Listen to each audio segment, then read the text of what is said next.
Live. What is up, nerds? Welcome back to another episode of the Aggressively Average Angler podcast. On tonight's episode, we collectively are going to build a kayak, and we're gonna talk about how much it costs to build a kayak. Specifically, not just a kayak. Not just any kayak. Let's be clear. You define it. Go ahead. We're going to do a value-focused kayak. We'll define what that means, and we'll set the ground rules here. But yes, that's what we're doing. We're going to build a value-centric yak today, and we're going to do it with your help. So we're going to need you to vote, to offer some emotional, no financial support, just emotional support. We do not need any emotional support chats. But yeah, we're going to do this together. It's going to be a lot of fun. But we do have some things we want to talk about before we get to the meat and potatoes of the show. We do. And I also want to rescind your previous statement and say that I will always take emotional support chats, like at all times, every day. After the evening that we both had today, maybe I could use that. Have you ever fought your daughter who is either a toddler in Paul's case or in my case a teenager? Because that's the life we're living right now. Love our children, and they just love to destroy our souls and shatter. It's impossible for you to win. No, you can't. Because like if you win, you have now like been a bad father. That's right. You're a bad dude. I could win. Person. When you lose, you also lost. So you took an L.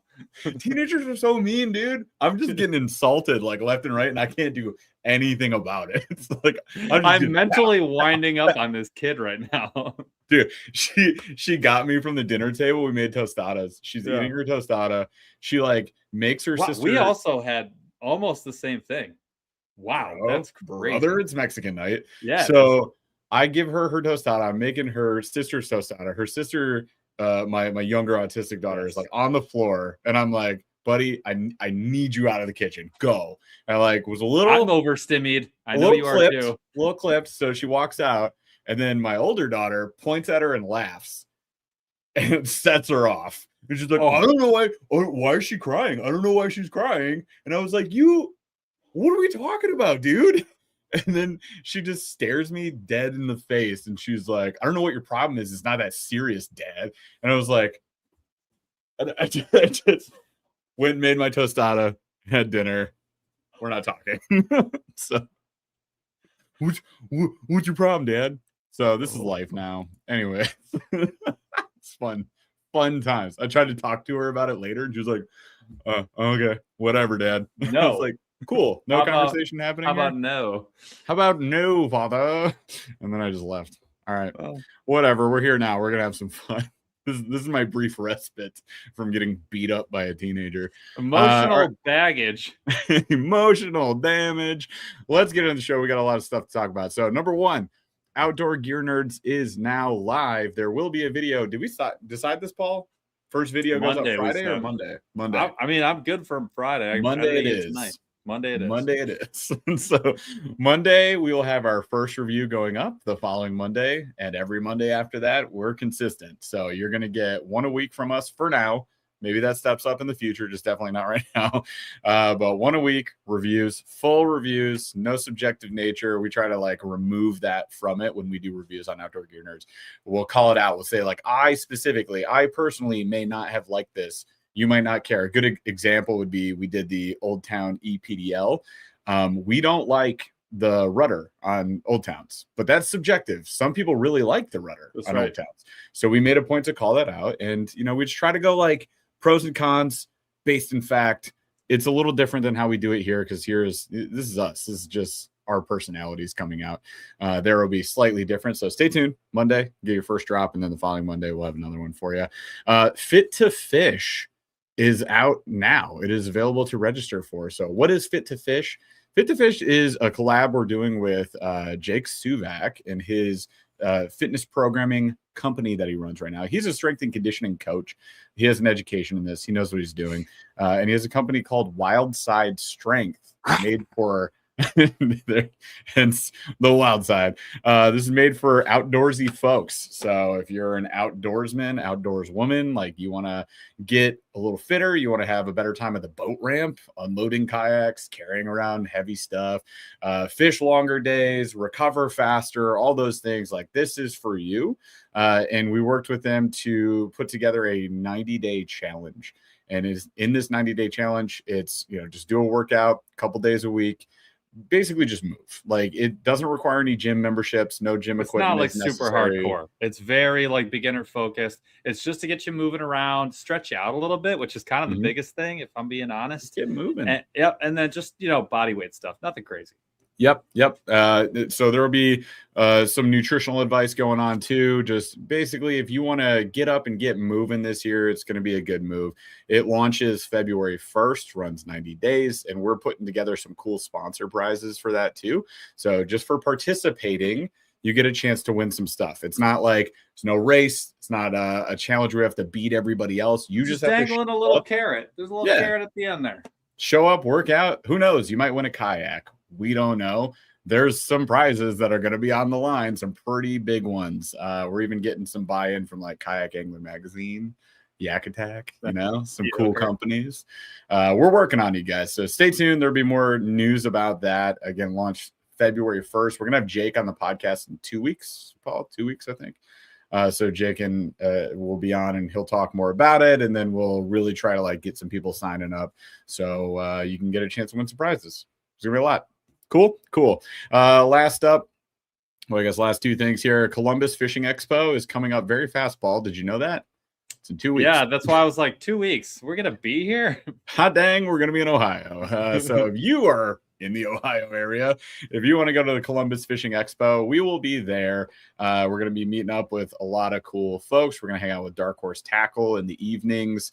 And then, probably see a lot of our friends, a lot of creators, and hopefully a lot of you guys there and do some meet and greets, as well as check out all the cool booths and make a fun video out of it that you guys will see if you don't get to go. So that'll be coming up. And then the last thing I'd say is the next Members Only Live. We had a great Members Only Live last night. Had a bunch of folks come out. They actually got to decide what we were going to buy for our next unboxing video. So it's already been bought. Yeah. If you want to join the crew, you can check out Join Below, learn more about it. But the wonderful folks that support this channel, they gave us some great ideas and some great ideas. They also set us up with deciding what that top tier gift is going to be. Which for I'm pretty excited OG about. Nerd Crew. So we're doing an annual gift for the OG Nerd Crew. And we got some ideas for that from the podcast last night. The next one will be February 17th. So if anybody gets like gifted a membership, or if you join our membership level, then you will be able to join on that. What did I miss in chat? You're giggling. What I missed? TTPS Champion 6016 says, friendly reminder, the B shirt is inevitable. So I have it written down over here. I have two things written down. Types of bees. It's wrong. It's brands of bees. Brands of bees. Sorry. The alliteration makes it extra spicy. And then I have the brands of bees shirt, and underneath it says they're all bees. And then it just says challenge coin. Those are the two things I have on my board. Very long to-do list, lots to work on. There's other things. All right, so that's it for news and noteworthy. Let's get into the show. For the show, I would say this. I'm curious. Yep. What color? Who makes the best color of kayak?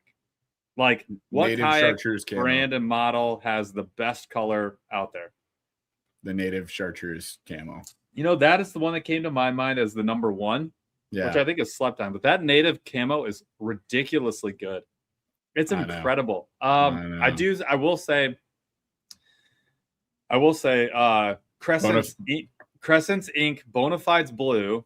Bonafides teak. It's teak blue, I think. Well, they have Seafoam's the greenish, but the teak is with the brown. Green. The brown's no good. The decking. The teak being decking the light with the brown is with the blue is so pristine. Such a great color. Crescent's Ink, I agree. The purple is phenomenal. Not the purple that goes into like reddish pink though. That one's no, weird, I like that, but it's not as good purple, as, and it's matte. Yeah, It's right. It's I think New Canoes is right there, but I think that because Crescent's plastic has like it's got like a sheen, especially for the first year, probably you get that sheen. It looks really good. Theirs is really, really good. Yeah. What other? Trying to think what other colors. I mean, the gray black that Vibe does, I think is actually kind of slept on. It's like a smoke almost. It actually looks really, really good. I would never get it because I would never want that for a kayak. It's like when Jackson did the all black NAR. I get it. You don't want that. Nobody wants that. No. If the sun is up, I am doomed. I would not like a all black kayak. That would be horrible. It's cool looking in a garage, but not actively on the water. Bonafide Native has some really good colors. Crescent has some good colors. The old town, remember your MX, like that old town desert camo. That camo was amazing. That was very good color. I like that. It had 3 colors in it. There were 3 colors in it. It was very good. New Canoe Tundra. I like the Tundra. That's what your U10 is. Yeah, it's the white. Yeah. It's really good. It's white camo. It just gets dirty so fast. That's the thing. It just gets dirty instantly. But it is really, really cool. I will say the color that's probably growing on me the most is papaya from Hobie. You can't get it. It doesn't exist. I know, but I love that color now. I wish I respected it back in the day. Their blue and their chartreuse. Their blue and chartreuse were fire. Yeah, well, that's what we had for our 360s, right? They were good. Great. It was a great camo. Love that. But yeah, it's an orange camo now. They got rid of papaya years ago, but now it's an orange camo. Yeah. Purple is a clutch. Not just because I have a purple kayak, but purple as a kayak color is freaking very good. It's purple or chartreuse, baby. When I had the tight necks up top, the chartreuse camo, and then the unlimited on the bottom and the purple, fire combo. Yeah, I'm gonna go ahead and look. All these colors are great that you guys are calling out. There's no bad ones. If it's me, I think New Canoe's chartreuse with black camo is Gator unreal. Green. Somebody called it out. It's unreal. It's so good. Gator. It always looks good. Like it shouldn't look good in the winter, but it does. It shouldn't look good on a trailer, but it does, and it looks phenomenal in the summertime. It's just it's banging, and it pops for pictures and videos. Yeah, so, it really does. Helps us. All right. The New Canoe has a lot of votes in chat. New Canoe and Crescent probably got like the other. Yeah, I mean, Crescent takes a lot of time. I know the guy that does. They're good colors. They really do a great job. Their green and black is really, really good. The one that I had on the LT2. Moonrock. Come on. Peak. Moonrock is. Yeah. That's what we had our show laser. Yeah, dude. That's a fire color. It's ridiculous. That's the Joe Gregory special. Yeah, the purple, their ink of the pink they did was really good. That was their limited edition. Yeah, the Primo. And yeah, their new Nor'easter, I think it looks great. I saw it a little bit early. It looks really good. And their Seafoam, I love that color. It's crazy. They a lot of good colors out there. Lots of good colors. Do the fish care? Not really. Do you? Yes. I care. Cool. I'm buying it. I might as well like it. I'm buying it. I want to look good in it. Yeah, dude. Obviously. All right. Lots of good options there. Let's get into the show meat of the episode. So we mentioned via the title, via the thumbnail, maybe you're here for this. We're looking to build a value kayak. Now, what is to us? This is like our own kind of special definition for value whenever we talk about gear, kayaks, lures, etc. So, Paul, how do we typically define value? Yeah, I think so. I consider budget to be like, I'm going to make my dollar go as far as possible, but I'm going to reach in the direction of spending the least amount of dollars. Versus value, I think is like, I want to get the absolute most I possibly can without overdoing my budget. So I'm reaching for like the higher end of my budget. So my budget is $1,000 to $2,000. then on the budget side, I'm aiming for 1,000. If it's value side, I'm aiming to spend 1,999 and get every single thing that I possibly can for that 1,999. That's how I think of budget. I think of sorry, value. That's value. Yeah. So I think of value too, as, you know, like you said, kind of stretching the dollar, but also pushing towards my, like, if I put a budget on fishing, if I said like I'm allowed to spend this much, like I'm pushing that, like you said, but I'm looking for something that's going to last. Like I'm not looking for something I'm going to get out of in a year. I'm looking for a kayak that I can fish out of for 3 to 5, I'm maybe thinking 6, longer. 7. Yeah. Yeah. Just pushed in the years. Like if I could have this, I want something that's going to last. So it's got to be durable. You want that old town durability. Yeah, but it's also got to be comfortable. It's got to be fun to fish out of. Yeah. You know, you get those, sometimes you get what you can get, right? Like you get a budget kayak, you get out there and like, yes, I'm floating. Yes, I am fishing. Am I enjoying every moment of this? Not necessarily. There's definitely some things, some drawbacks, some cons to whatever said kayak you're in. And we've used a bunch of those like super budget ones in the past. Like before we even started the channel, that's like what we had. I had a $100 mainstream sit inside. It was uncomfortable as heck. The seat was horrible. And I used it because it floated. It got me where I wanted to go. And that you can't say that it didn't. It absolutely did. But would I call it a value kayak? Absolutely not. It was super cheap budget kayak. That's all. Yeah, cheap. And there's nothing wrong. Look, I'm not saying that there's anything good or bad about either of these. It's just, what are we doing today? Today, I want to pick something that is, like Jeff said, is going to go the distance. Yeah. I can grow into a little bit, right? it can grow with me as I decide to put more money into it. The cost of ownership's not going to catch me in the back. Like I'm not gonna have to pump money into it to keep it floating, right? And I want to feel like when I get on the water, like I have a competitive rig with anybody else out here. Yes, I don't have the nicest of anything, but everything I have is good and it's durable, to your point. And I blew my budget. I went right to the top of my budget, but I absolutely scraped the bottom of the barrel of value out of every dollar. Every dollar went as far as possible. That's what I would like to do. So I want to call this out real quick. My man Nathan, hang tight, buddy, because you're actually in a video that we're dropping on Monday. I took your comment. Paul and I in the office, we were doing some kayak builds for folks. So quick spoiler on Monday, as opposed to the video we dropped this Monday, where it's like the only kayaks we would buy. Listen, guys, we're playing the YouTube game. You got to do that for the algorithm. All right. It doesn't mean we wouldn't touch anything else. But on this coming Monday, we took your suggestions. So all the comments you guys left for us, we took a bunch of them and we made some kayak builds for you. So Nathan, hang tight. I can't spoil it today, like what we picked. You got to wait for the video. Sorry to tell you, but if you can be a little patient, Monday vid, that's for you. All right. And then I'm seeing folks talking about Jackson kayaks being on sale too. If we don't mention Jackson, the only main reason is we don't use them. Like I haven't used them. So if I haven't used something, and this is important for the whole channel, like you got to keep this in mind. If I haven't used something, I can't recommend it or tell you not to get it necessarily.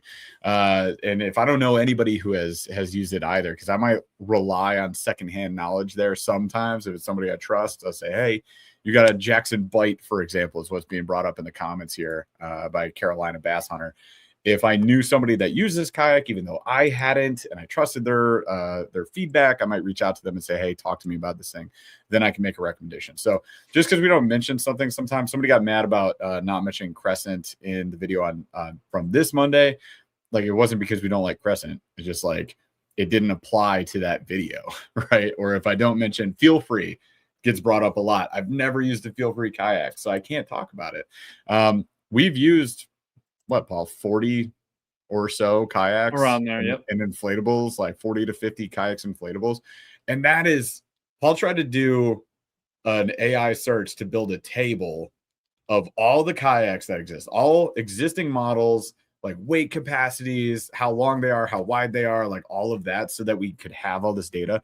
There's so many that freaking AI couldn't even do it. Like it just said, I give up. So there's a lot. Even though we've tested 40, we haven't tested them all, is what it is. I can't tell you to buy or not buy something I haven't used. That wouldn't be very fair. So there. Now that caveat's out of the way, let's get to it, shall we? Let's build this thing. So we define value. What's next? Yeah, I think we're gonna do it like item by item, and then as we go, I'll tally the total. Okay, so and this is how I do it when I'm doing my kayak builds. Like I look at everything that I bought in the kayak and I keep track of it as we go, because I've done some of these like bottom up, Yeah. budgets, and I include sales tax and everything. Like I do all of it. So Word. I want to do a version of that here. So we're gonna pick we're gonna pick the we're gonna talk about the Pelican Catch Mode 10 in 1 second. We are going to pick Always a brought up. kayak as like just a kayak. Then we're gonna let chat be the ultimate decider. We'll get to the top two, and then we'll let you guys decide. A paddle and PFD. Then we'll do graph batteries. You do have to pick a motor on this. This is really important. You have to do a motor. So the motor you guys can convince us to go pedals and spend up front, or we can add like a Tarova, some XI3 used trolling motor, or a stern mount motor, whatever you guys decide. But we're going to have a motor on it. Will not be just a paddle kayak. And then if needed, we'll talk batteries, and then we'll go basic accessories, just basic accessories. That was important to call out too, because a lot of people were like, why are you? So we picked for our budget kayak in the video on Monday, a Vibe Makana, because it was the cheapest value pedal kayak that we could find. And they were like, why didn't you pick Crescent? And I was like, because it's not a pedal kayak. Like that was the specification. Like it had to be a pedal kayak. So you need some form of propulsion. Can you fish and paddle? Absolutely, 1,000%. Is it as fun as hands-free fishing and like moving around a lake? Absolutely not. Like not even close. And if you haven't done it, then you can't say anything about it. Trust me, you don't know. You don't know. It opens up when you start pedaling, and you can like move up on a spot, and you can instant reverse with your prop drives and like not spook the fish, and then you can cast in on that spot. It's night and day difference, man. That's a game changer right there. So really, really important. All right. And Paul, if we do like a this or that, then Chaz can do a vote. That's what we're gonna do. We're gonna get to the top two. Yep. We'll argue. We'll have someone will seppuku themselves, and then we'll let chat decide. Yeah, we'll let chat decide. All right, let's do it. So let's start with the actual kayak itself.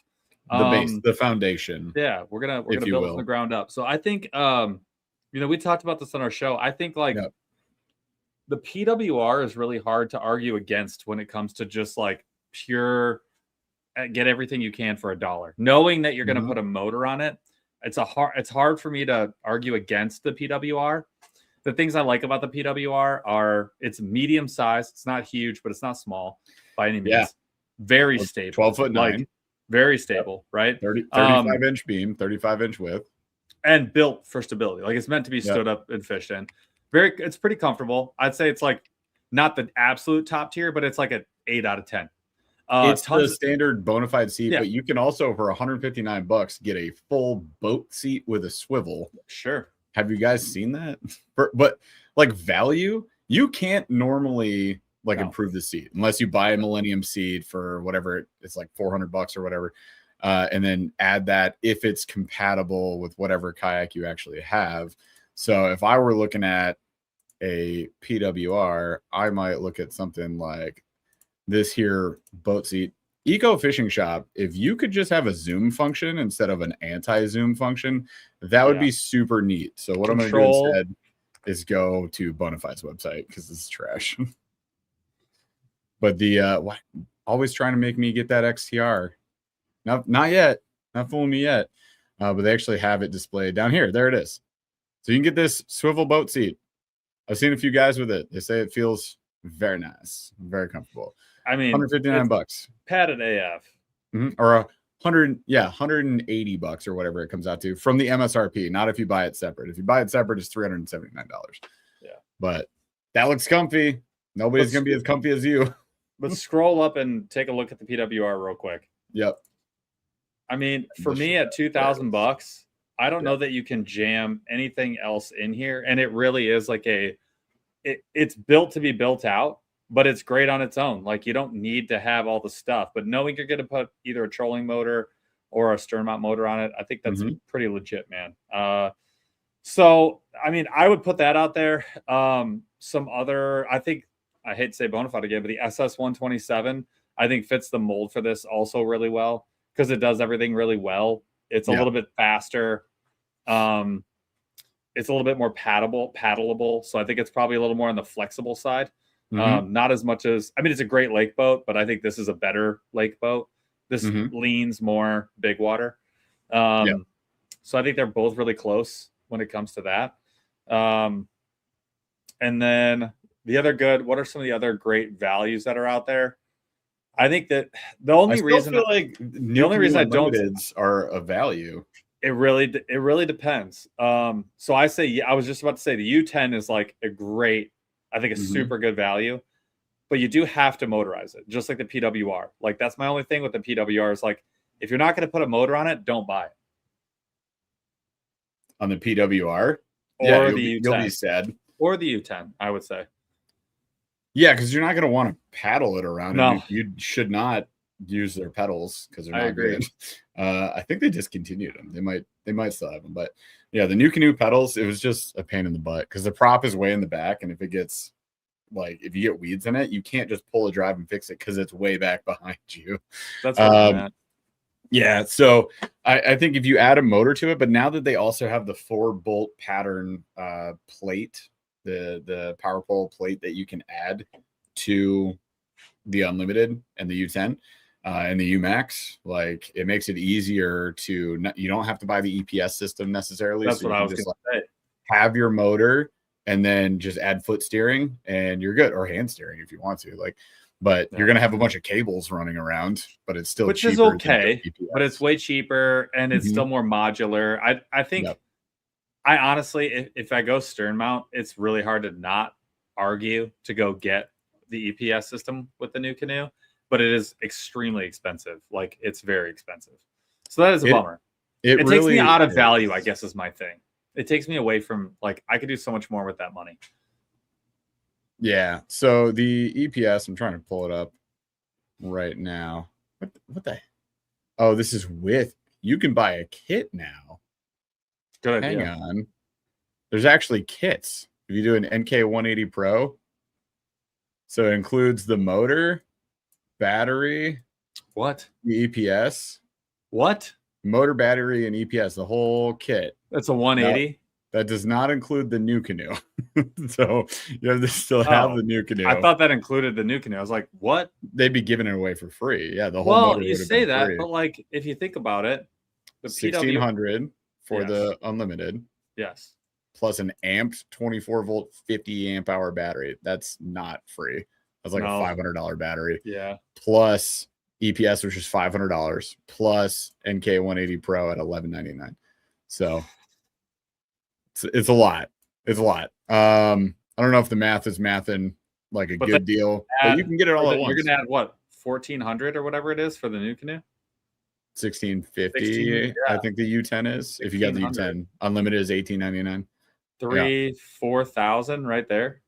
Yeah. So that's what. But the PWR, you could do all that. Well, again, you can get $100 plate from New Canoe. It's cheaper than the PWR by $100 for the Unlimited, by a couple $100 for the U10. And then for $100, you have your plate. You just throw, if you have a Newport or a Torpedo or whatever, like they go by 4-bolt pattern. So you just pop that on and you don't have to buy the EPS. Yeah. So the EPS, it looks like they're really just trying to sell it as a kit now. But I know you can buy it separately. Oh gosh, they got everybody up in here. Torpedo kit, Bixby kit. This battery is $750. This battery is. I will tell you guys right now, I looked up Power Queen 24-volt 50 amp hour battery. It is $250. So and it's great. And they're legit, bro. I've used it. Yeah. So EPS is really cool. It's 1-foot steering. Like, I don't know why they don't really have like a picture of it. There it is. See the foot steer right there. So it's just one little foot steer, and then you like push down, go left, push your toes down, go right, and like, or whichever. I think that's right. It's phenomenal. It's awesome. It's hard to compare it to anything else. There's nothing. Yeah. No, there's nothing available for kayaks like that. So you have like Garmin wireless foot pedals, cool, different idea. You got EPS, cool, different idea. You got Wizard foot steering, improvement on standard idea. and then you have like crappy foot steering and a lot of other situations. But this one is absolutely one of the best. It's freaking cool. All on hydraulics. Like there's just a little one cable front to back. That's it. And then the motor pops off and on really easily. So I like it a lot. Yeah. So there's that. All right. So we talked unlimited. What else? What other value kayaks would you throw in the mix? We got to get our vote going here in a minute. So are we going to end up with 4 models here? I think it's hard to go away from the Shearwater if you're trying to go pedal, because it's essentially an SS127 that you can put whatever pedal drive you want in. And I think those are 2,000-ish. You're gonna find out in a second. It's $13.99 with no drive. With the hang on. Do they sell it with the drive here? Drive? No thanks. It's $750 for the it's no $750 for the drive. So if you put that, dude, Eco Fishing Shop, what are we doing, man? Like do my math for me. They don't. So anyway, so it's $750 on top of $1,400. So you're well over the $2K range. But that gets you into a pedal kayak, though. But you have a pedal kayak, exactly. And it's one that you could just swap the pod out, and you could have a motor on it, no problem, and just not take that. But I mean, I like that, and it's effectively, an SS127. It's a pretty dang good kayak. It won the first Kayak Angler Magazine Yak Offs with Jake Suvak, who is the champ from that. Did you fish out of this in BC? I did, yeah. I spent 2 days in this. I did 1 day. It ain't bad. I can tell you that much. No. It's pretty good. I would do a kayak cushion all day. I would too. For the butt. I think that's like the vibe seats are pretty mid, but that's like, and I don't love all the like clips and all that other stuff, but you save a ton of money, and it's still it's solid. It's all solid. Yep. We have Fuwabi. We have not tried any hoodoos yet, but it's on our list. We had the guy on the podcast. Like, I don't know. Well, he's saying we know you haven't tried it, but what do you think? Oh, of the black. I'll pull it up. In a second. I don't know what I think because I don't remember looking at that one. Hoodoo. What is it? The blackfin? 120. Blackfin 120. I mean, it looks like a beefed up Impulse. Is that essentially what it is? Hang on, I'm sharing. Wow, the resolution on their website images is trash. Zoom in, it's pixelated as heck. It looks just like the Jackson seat.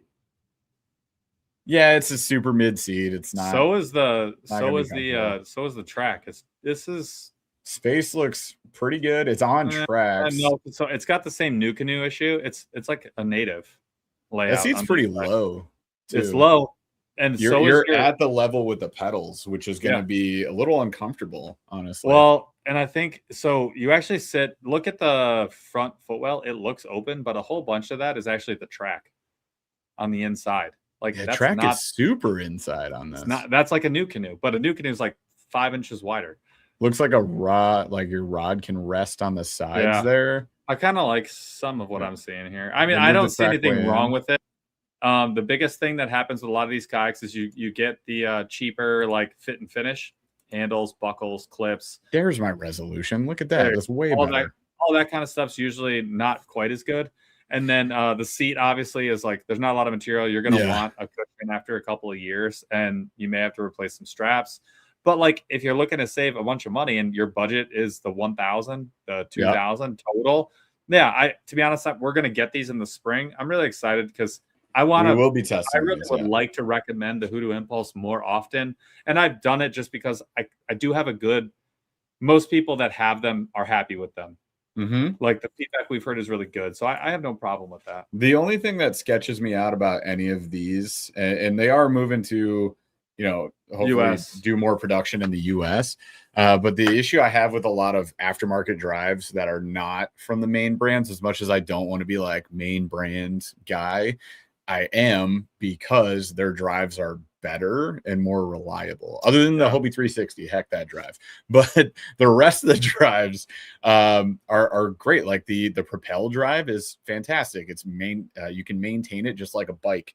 You can get in our Amazon store, we have a listing of bike parts. Somebody messaged me the other day. They were like, why are there bike parts in here? It's for the propel drive, because you can fully disassemble it, grease it up, and make it like new. That's why you pay the money for it. And a lot of these aftermarket drives tend to break. And we hear this not just from like us assuming it's bad. It's from dealers, kayak stores, kayak dealers, who are saying like, I constantly have to deal with issues with these drives, the cheap fin drives, the cheap prop drives. It's usually the fin drives, the knockoff fin drives fin are the drives. worst ones. That's why I will say, if you're going to go the Vibe route, get the prop drive. Whatever they call their prop drive. Yeah. Impulse, I think is what it is. I'll tell you in 3 seconds. Because Impulse drive, not the X drive. That's the fin drive, the impulse drive. Yeah. That's what I would do if it were me. Word. But yeah, I'm always iffy on these other drives. I'm interested to try it though. I'm very interested to try it this spring. It'll be, I think, a lot of fun. Yep. So let's talk about here's why we don't have one. Sorry, we didn't find any stores. Yeah. This is the same. Anybody who asks about Keku, whatever, however you pronounce that, they're from Florida. And I would love to try that. It looks like such a cool kayak. I want to try it really bad, but nobody sells them up here, so that's why we don't have them. Yeah. So let's what am I going to next? It's interesting. So Ed Pierce brought up the Sportsman 120. I don't think that these are a value. Which one? Paddle only or the pedal? Pull up the pedal. Pull up the pedal. You mean the $3,000? Because it got a price hike. So that's $29.99. It's the same as the P127. At this point, I would get a P127. So here's the thing, guys. Here's what I'll tell you. This is my thought on the 120 and the 106, especially the PDL. Here's the thing. I love these kayaks, to be honest with you. I love these kayaks. They're very good. You're going to get one. Very good. You're going to like a lot of things about it. Here's the problem. Right now, they're just overpriced because these designs are 10 years old at this point. Yeah. And they present challenges. They do. Like the hatch alone is a problem. I tried to control zoom and it zooms out further. Great. Fantastic. Love that. Hell? Anyways, we have on Outdoor Gear Nerds, we did the EPDL PDL Pro review. That'll drop in, I think it's the second video we're going to drop, so not this coming Monday, but the next one. And I did a graphic like side by side in that of a 120 PDL and then the 120 Pro, and the difference is that it's a stark contrast. Like there's so many modern upgrades that they made on this thing. So this is just an old kayak at this point. Not that makes it a bad thing. If you can get this thing used, hell yeah. This might be like, it's gonna be tough to find it at a very good deal used because it holds value. But yeah, it does. And I mean, it's a great hull. It's very stable, very flexible. It has, but here's the thing, 12 inches of track on this whole thing, by the way. I know. This is really important though. Yeah. This kayak is designed to not have a lot of stuff in it. Like it is not designed to have a black pack in the back. It is not designed to have anything more than 7 or 8 inch screen, 9 inch screen on it. That's what it's designed for. No batteries, like almost none. When you start adding stuff in, all of a sudden this thing does not operate the way that you want it. So if you like things simple and you're just throwing and going, which I did with the 106 for a season and I loved it. Unless that's your build, this is not the kayak for you. And I don't think that's what we're trying to do here. Like, no. This is also not the pedal kayak I would pick. Oh, we want the Sonata so that we have speakers, right? Like that's what we want. Thank you so much. 5,000. Where is the paddle only one? Dang it. Paddle. Style. Give me it. Somebody called it out. I want to pull it up. Yeah. Where's the Sportsman? I'm losing my mind. Old Town, help me out here. Sportsman. Paul, Outdoors TV. The topic tonight is building the ultimate value kayak. So top to bottom. So we're picking the kayak, pedal, motor, pedal, that type of deal. There it is. Then also some of the accessories, graph batteries, that sort of thing. We're going to give you what the retail price is. Here's my problem with the just pedal version, the paddle version. You still get all the old design with this one. It paddles fine, especially the 106 paddles fine. The 120 is not great, but It pedals fine. There's a lot of other much better paddle kayaks out there. This Press also 'em. doesn't motor that well. Like Yeah. it motors average. It pedal motors very good because like that 3.5 mile per hour range is like phenomenal, 2.5 mile. But if you're going to add a motor later to this kayak, it's horrific. It is not designed Yeah. for it. There's no access in this thing for you to like mount your batteries, do your wiring. There's no bolt pattern. It's just not You designed can for do this. it. It It's is possible. It's just a not lot of work. it's not configured for it. You're not going to be happy with the Yeah. result. You could spend less money or the same and get a P127 from Bonafide. More importantly, less time, I would say. Like less way less time, work, energy, effort, aftermarket supplies. Like it's fun to DIY a kayak, but it's also it can be really frustrating. Yeah, and so the budget angler says they made a pro version. I would buy that one. That's great. We actually have it. We fully rigged it out. Oh yeah, the 120 Pro. Yes. Yeah, we've done that, guys. So and I'm not talking about that one. I'm talking about like this one specifically because people mention this one all the time. I think people just have it stuck in their minds that it's a value. I don't think right now it's priced like it's brand new. Priced it at a discount. It went up in price. It's that's what I'm saying. $3,000 now. It's priced like it's a brand new release, and it's like 10 years old at this point. Yep. So Bass 106 AF817, I just need to plug and play. That's what we're trying to get you, and I'm trying to steer you towards some of the new models that are right? more plug and play, right? A pro version of the paddle. You don't want a pro version of the paddle. You don't. It will not paddle. So very heavy. well It's a at bathtub. all. You're gonna hate your life. You will hate it. You'll hate it. You're gonna hate it. And you can just buy it take the drive out, but you're Yep. gonna be miserable. It is not designed to paddle Let me help everybody out here with what we're talking about. There it is. This is the 120 Pro, and you can see it has 10 times the amount of track. The track is metal instead of plastic. Same drive, better seat, although it's on a plastic seat base. They added additional options to mount in the back. There's 2 offset bolt patterns. We cover all this in a vid. One more cast, please, says pro version, but motor ready. Yeah, if this thing was motor ready, it would get a much higher score. It's motor ready in the front. Yes, it's right up here. More motor ready for a trolling motor. Bolt.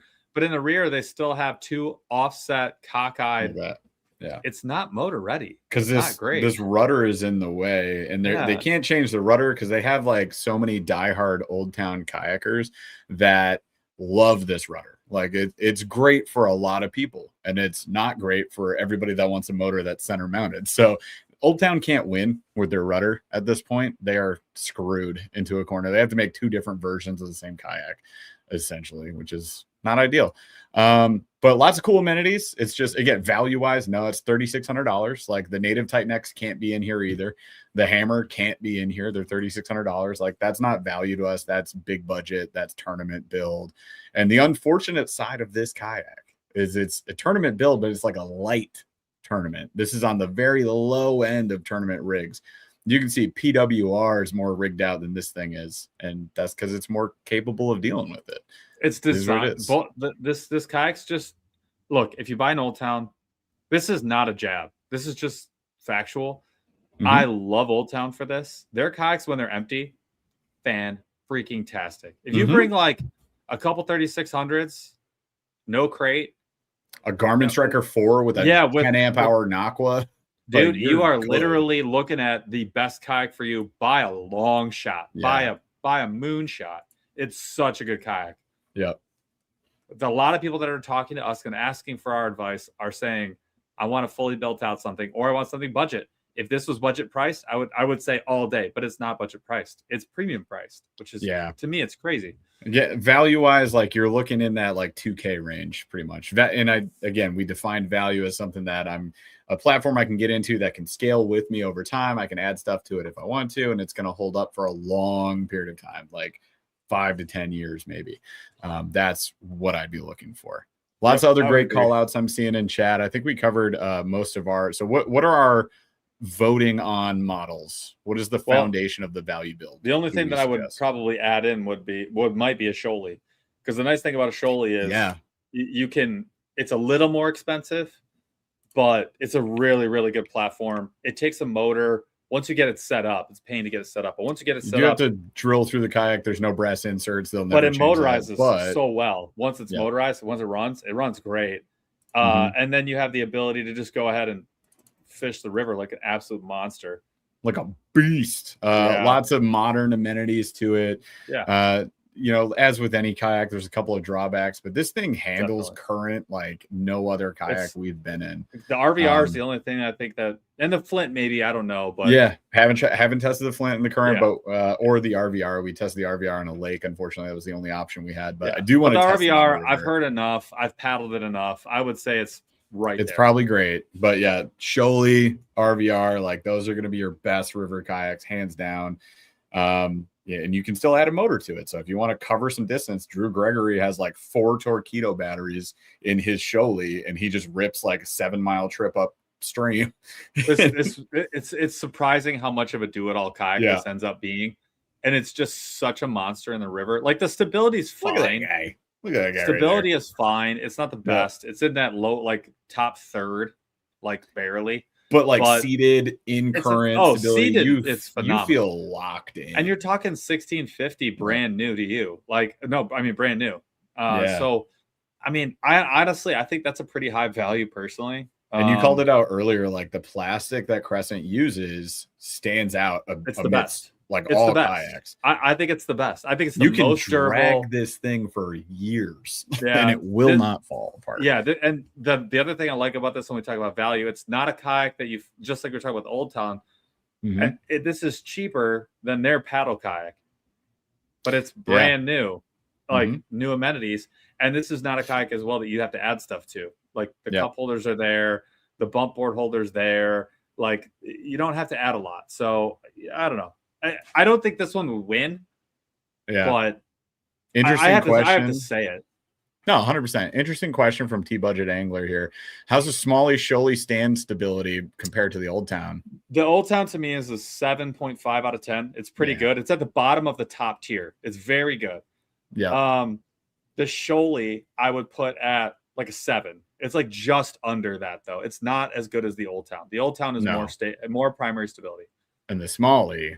And then the Smalley I think is 6.5, 6. No. Well, yeah, it's like 6. I'd say it's like low 6s. Yeah. It's a creek throw and go. It's a paddle boat. It's for that. It can't be. Don't stand in it. It's super niche. I stand in mine. I don't have a problem with it, but it's nowhere near like the Shoaly is head and shoulders above the Smalley, and then I think the Old Town is 10-15% better than the Shoaly. Yep. Fishing CPA, Drew pays for those batteries with all of his tournament wins. He's just I think he's winning. Fine. So he can win, buy a new battery, and then he can win again because he went way further on the water than anybody else did. But I hear you, man. That is a lot of money, especially since you got to buy proprietary with Torqeedo. You have to buy their battery. You can't just go pick up whatever you want. Woof. It sucks. Yeah. Wolf Walmart in the house. What's up, buddy? What kayaks? Kayak City just got Crescent in. It's at that's City. New? Just got them. Yep. Holy crap. You got to do deals when you're a dealer, you know? You got to line it all up. They never had Crescent, but now they do. So congrats on that, man. 1810 asked, what are your thoughts on the Keijo 128? We got another question about Keijo. We haven't used them. My preliminary thoughts are that I don't want people to get swindled by marketing. This is a vibe kayak. Very important to understand that, you guys. This is a vibe with like a new skin. It's like a vibe that got the extra treatment. Just a remarketed Camino Journey or Keijo. There's some things that I think could be really good. I'm nervous about the drive. The quad rails are smart. Like, why don't we all have quad rails? Yep, but like a lot of the stuff looks like the seat is not going to be what I think people want it to be. That's my biggest concern. It's the vibe seat, man.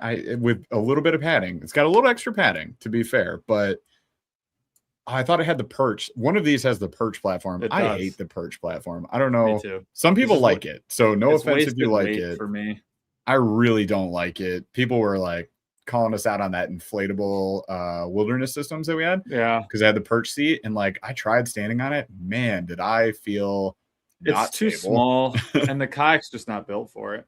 Yeah. But I mean, if you're fishing for reds, you need that platform. Like, it makes sense. It's just I will never need that. Where Like I used to stand on the Hobie seat. Yeah, but that was different with the Hobie. Like, That's I felt stable doing That's that. exactly what I'm saying. If the Hobie had a perch platform that was a little wider, it didn't even need it. You just stand on the seat. Like, you just Christine Fisher stand on the front and just I would drown my kayak by doing that, but that's fine. So all in all, it looks like a cool kayak, and I don't know anything else about it. There's a lot of modularity to it. I think that's like something new they're bringing to the table. You can see this rudder detaches. There's the cable for it. You can switch rudder control like on the Hobie Lynx from left to the right. That's smart. More people should do that. There's a lot of modularity of the seat. The track setup that they have is pretty cool. This little box up front is pretty cool. But like Paul was saying, the guy who made Vibe makes these. Like, he just went from this to this. He wanted to do something different. So I think it's marketing. Try it. I'm nervous. I'm cautiously optimistic. Like, I can't wait to try one. It'll probably be 2 years before we get in one, though. If I'm, probably. I don't know if we'll ever get into one, man. I'll try. I will try. Like, I'm not gonna not try to get in this thing, but I don't know how I'm gonna get my hands on one. Well, we'd go up to Canada. Also, that we could do that. Very possible. What else we got in here? Anything else we're missing? No. So I guess I hear you now, or whoever, like, hold your peace. But list what kayaks you guys want to see. For me, if we're gonna add a bow mount, for me it's gonna be the P127. Yeah, it's bright. That is bright. Jeff just pulled up a picture of the Camino Journey in chartreuse, and it's a lot. It is very edited. That's like the loudest. It is. It does not look like this in person. There's no way. There's no way. It's shouting at you. Absolutely no way. Water Dog's getting Keijo. Well, there you go. Oh, I think he did. Steve did mention that. Yeah, well, there you go. We will test it. Anything that lands at Water Dog, you can trust us. We're gonna test it. I try to test the stuff that they like put in the back room, and they're like, we don't sell these anymore. I'm like, put it on the water. Put on the water. Put it on the water. I'm gonna get in.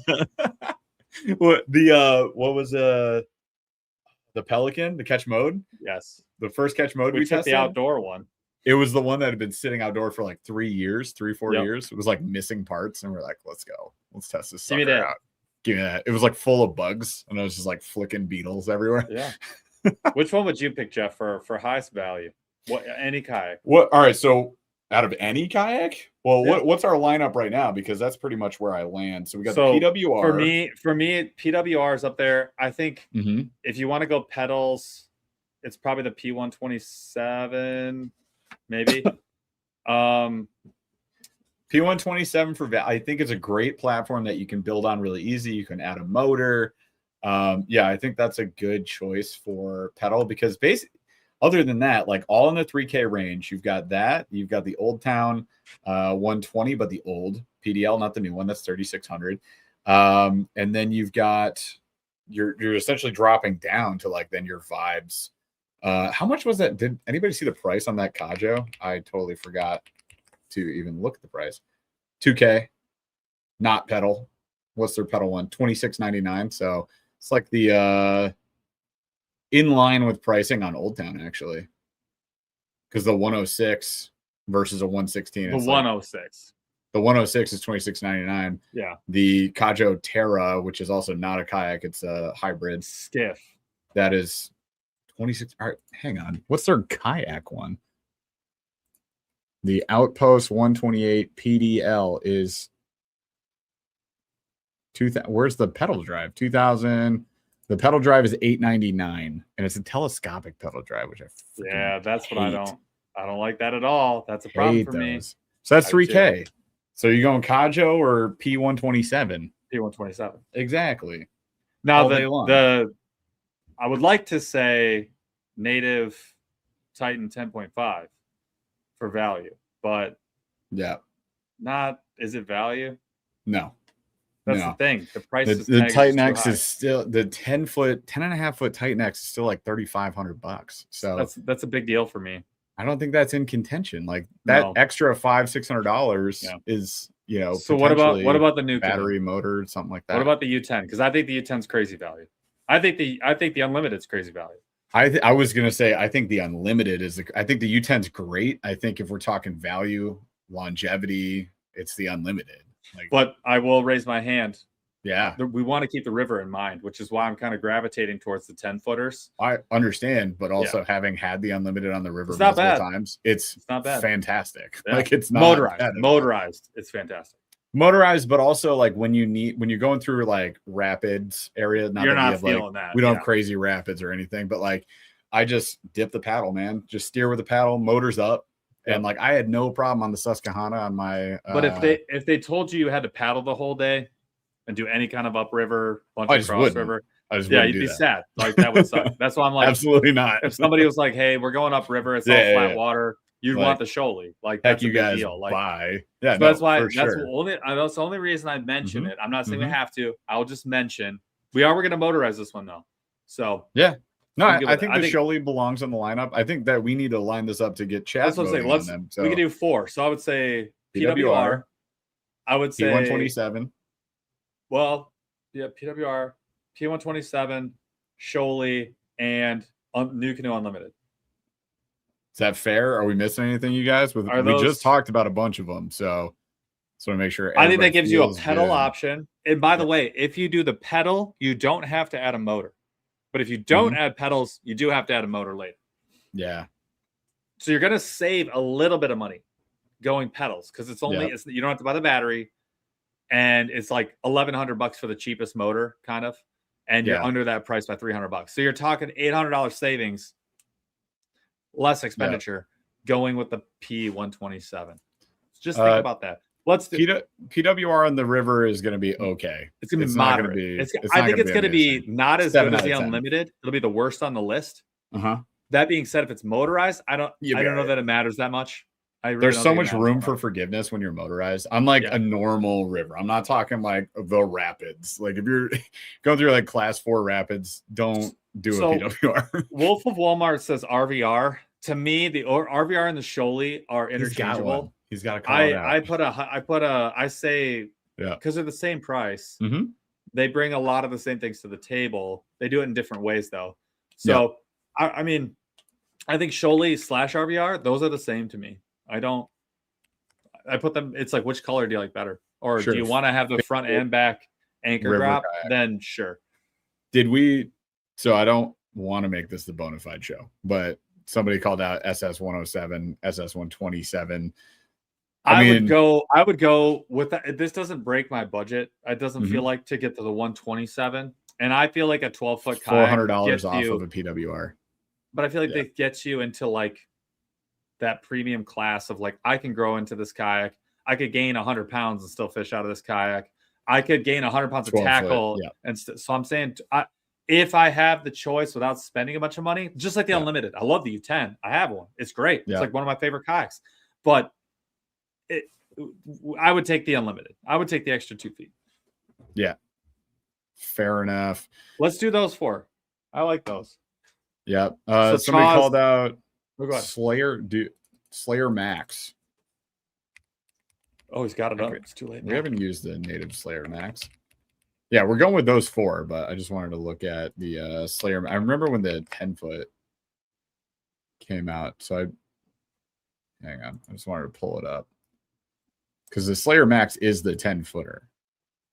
Right? Yeah. No, they have a 12.5 too. 12. They got 2 of them. So also at 3K, would you take the native over the P127?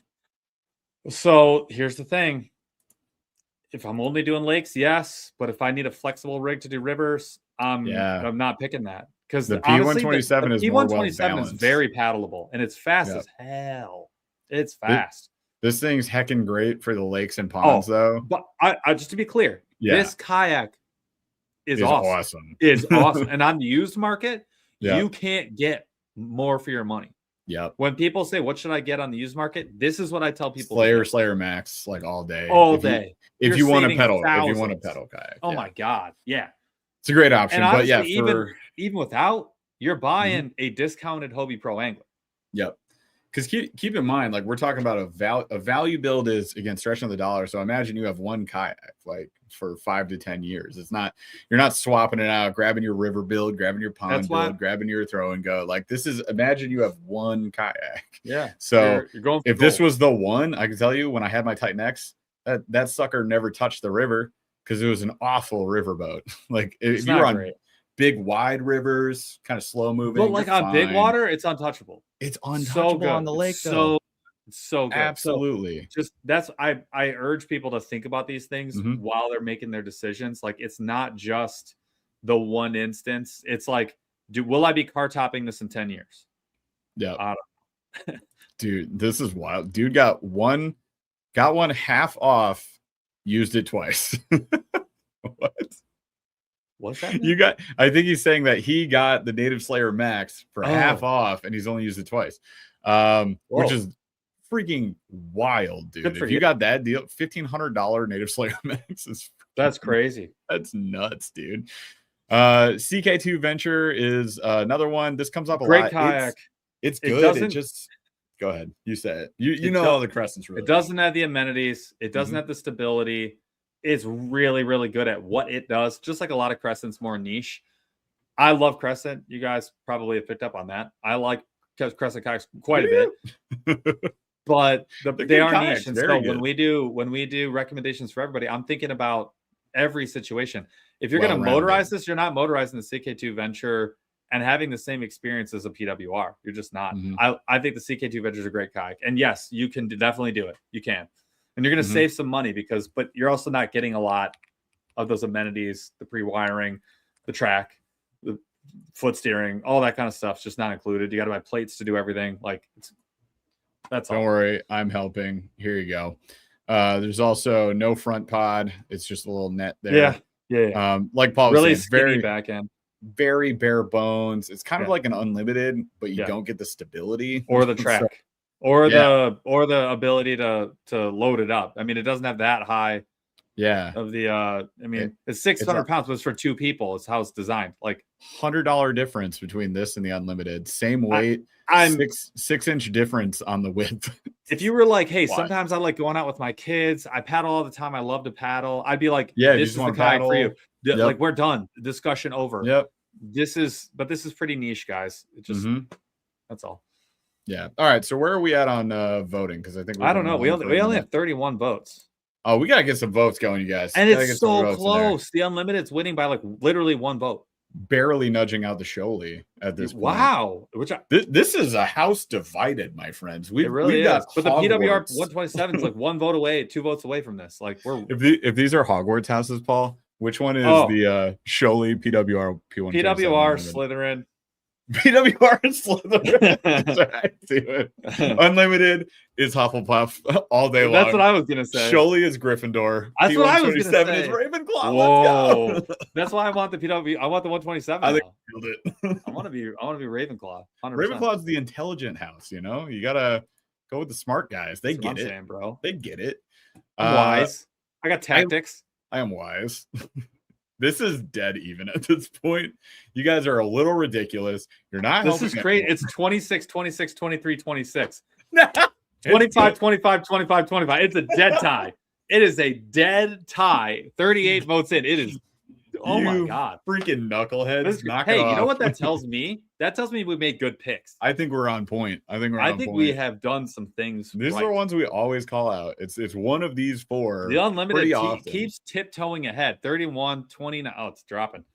23, 23, 23, 32. I think we have a winner. It's not by a lot. It's only 45. Not by much. Oh God, now it's getting tighter. Do we want to call it at 50 votes? Let's see where we I would love at to. 50 Yeah, votes. if we could get to 50, I'd feel really good. I would just call it. We need like 4 more votes here. And if Unlimited's still at the top at 4 more votes, that means just call it. Just call it. Just time of death of other kayaks. Yeah, it's so close. 24, Eastern. 22, 24, 30 as percentages between these 4. God, that's I got 2 votes, 3 votes. 100 people watching, 46 votes. 4 more votes. Take your thumb. Beep, bunch of you are not clicking, man. click the thing. 49 votes. 49 and 20. Okay, well, it can't win. There's no way Unlimited can win. So the unlimited wins by a very slim margin, 10% across the field. 22 for Shirley PWR, PETA 127. And now we're up to 35 for the unlimited. So we'll pull the plug. So let's do our retail. Thank you for your votes. Let's do our retail. Let's do our retail price here. All right, so retail new canoe unlimited is $18.99. $18.99. So you're sub 2K. Well done, everybody. Well done. Now let's talk paddle PFD. This should be let's be fat. Okay, you pull up some paddle PFD options, fast ones. I'm gonna hit this Tactical Pro 128 because I got this question a few times. And I want to address it. I really like the Tactical Pro 128. I really do. I think for a lot of people, this is like it's a knockoff Slayer platform. Huge, wide, very open, has room for all the stuff. It's so easy to rig because it's already pre-wired, pre-plumbed for foot steering. I love all the ingenuity on the pull cables, the retractor. It's great. There are some things though, like if you're going to mod the kayak out a lot, like if you want to do custom stuff, I'm steering people away from that kayak because it kind of guides you into only doing one thing. If you just want to plop a trolling motor on it this year, this is the kayak for you. Like by a landslide. It's a really, really good kayak for that. No modification. The mods are so easy. And I think the price is right. That being said, when you compare this to like the XTR is so much more refined, polished, and ready to go and customizable.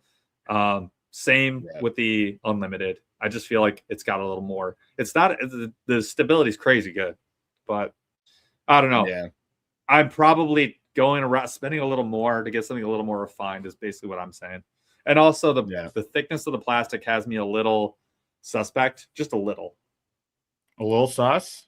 A little sus on the thickness of that whole plastic. Yeah. It's a good kayak though. It's pretty cool. Skinny. It just gets the job done, dude. It just you really find out why thickness of a kayak matters when you DIY a bunch of kayaks. Like once you take a hole saw to a kayak and you punch out that circle and then you take out that little disc of plastic and then you look at it from the side and you go, holy crap, this is all that's like keeping me afloat. If I scuff a pebble, I'm done. It's called displacement. I know, but I'm just saying, checking in here. Well, if there's a hole in your kayak, it's not going to work much more. Gryffindor with another answer. The clapback.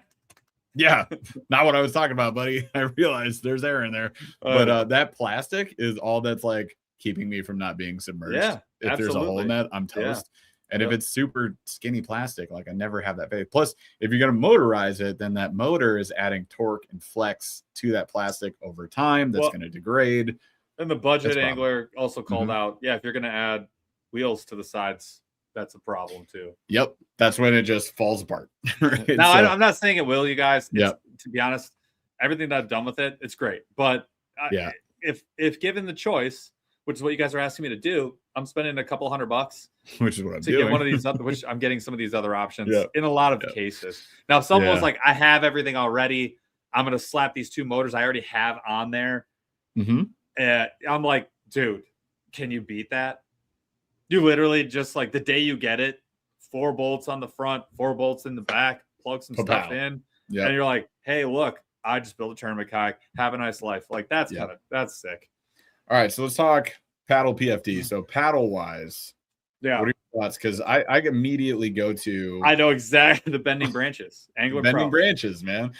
Maybe I'm a snob, but I think I'm a snob. Hear me out. Bending branches has not $300 paddles too. So no, those are the ones that they float for a little bit. They're the aluminum handle. Yep. So this is what we have. Those are fine. Angler. It's like $250. I think it's that one. Yeah, we got that one for a lot of money. $250 for the Angler Pro. Look, I know that's steep. That's not value. That's awesome. But Angler Ace is $250, but they have Sunrise Glass $129. Not that one. No, they have that one right. The classic button. That's the one. It's solid. Gets the job done. I had a hook retriever. This was my first paddle. That one right there in orange. This is the one for me, the Angler Classic. It's a very good paddle. It's worth the extra $50 Yeah. versus a lot of other, in my opinion, than the other cheap ones. So hear me out. You can get a Carlisle for $70, but what's the difference? Like, what's the difference, Paul, between a $70 paddle, the one or one that comes free with your Old Town? That's the Carlisle. It always comes free with your Old Town, and $185 Angler Classic. Yeah. What would you say, Paul? Well, there's nothing wrong with the Carlisle. If you're a beginner paddler, get the Carlisle. If you're motorizing, hey, you know what? We are motorizing. Let's just call it what it is. We're probably getting the Carlisle because we're going to motorize. Yeah. So that's pretty fair. But I'll make if you river fish, get the Angler Classic, or just use a free one and save money and go get the Angler Pro. Look, weight, like paddle shape, and also materials. You're getting your money back on all those. Durability is really the big one. Like you're getting durability, your money back, you're getting your money back. You're getting it back for sure. Weight, it's not even durability. That much cheaper. 150 versus 180. It's $40 Angler.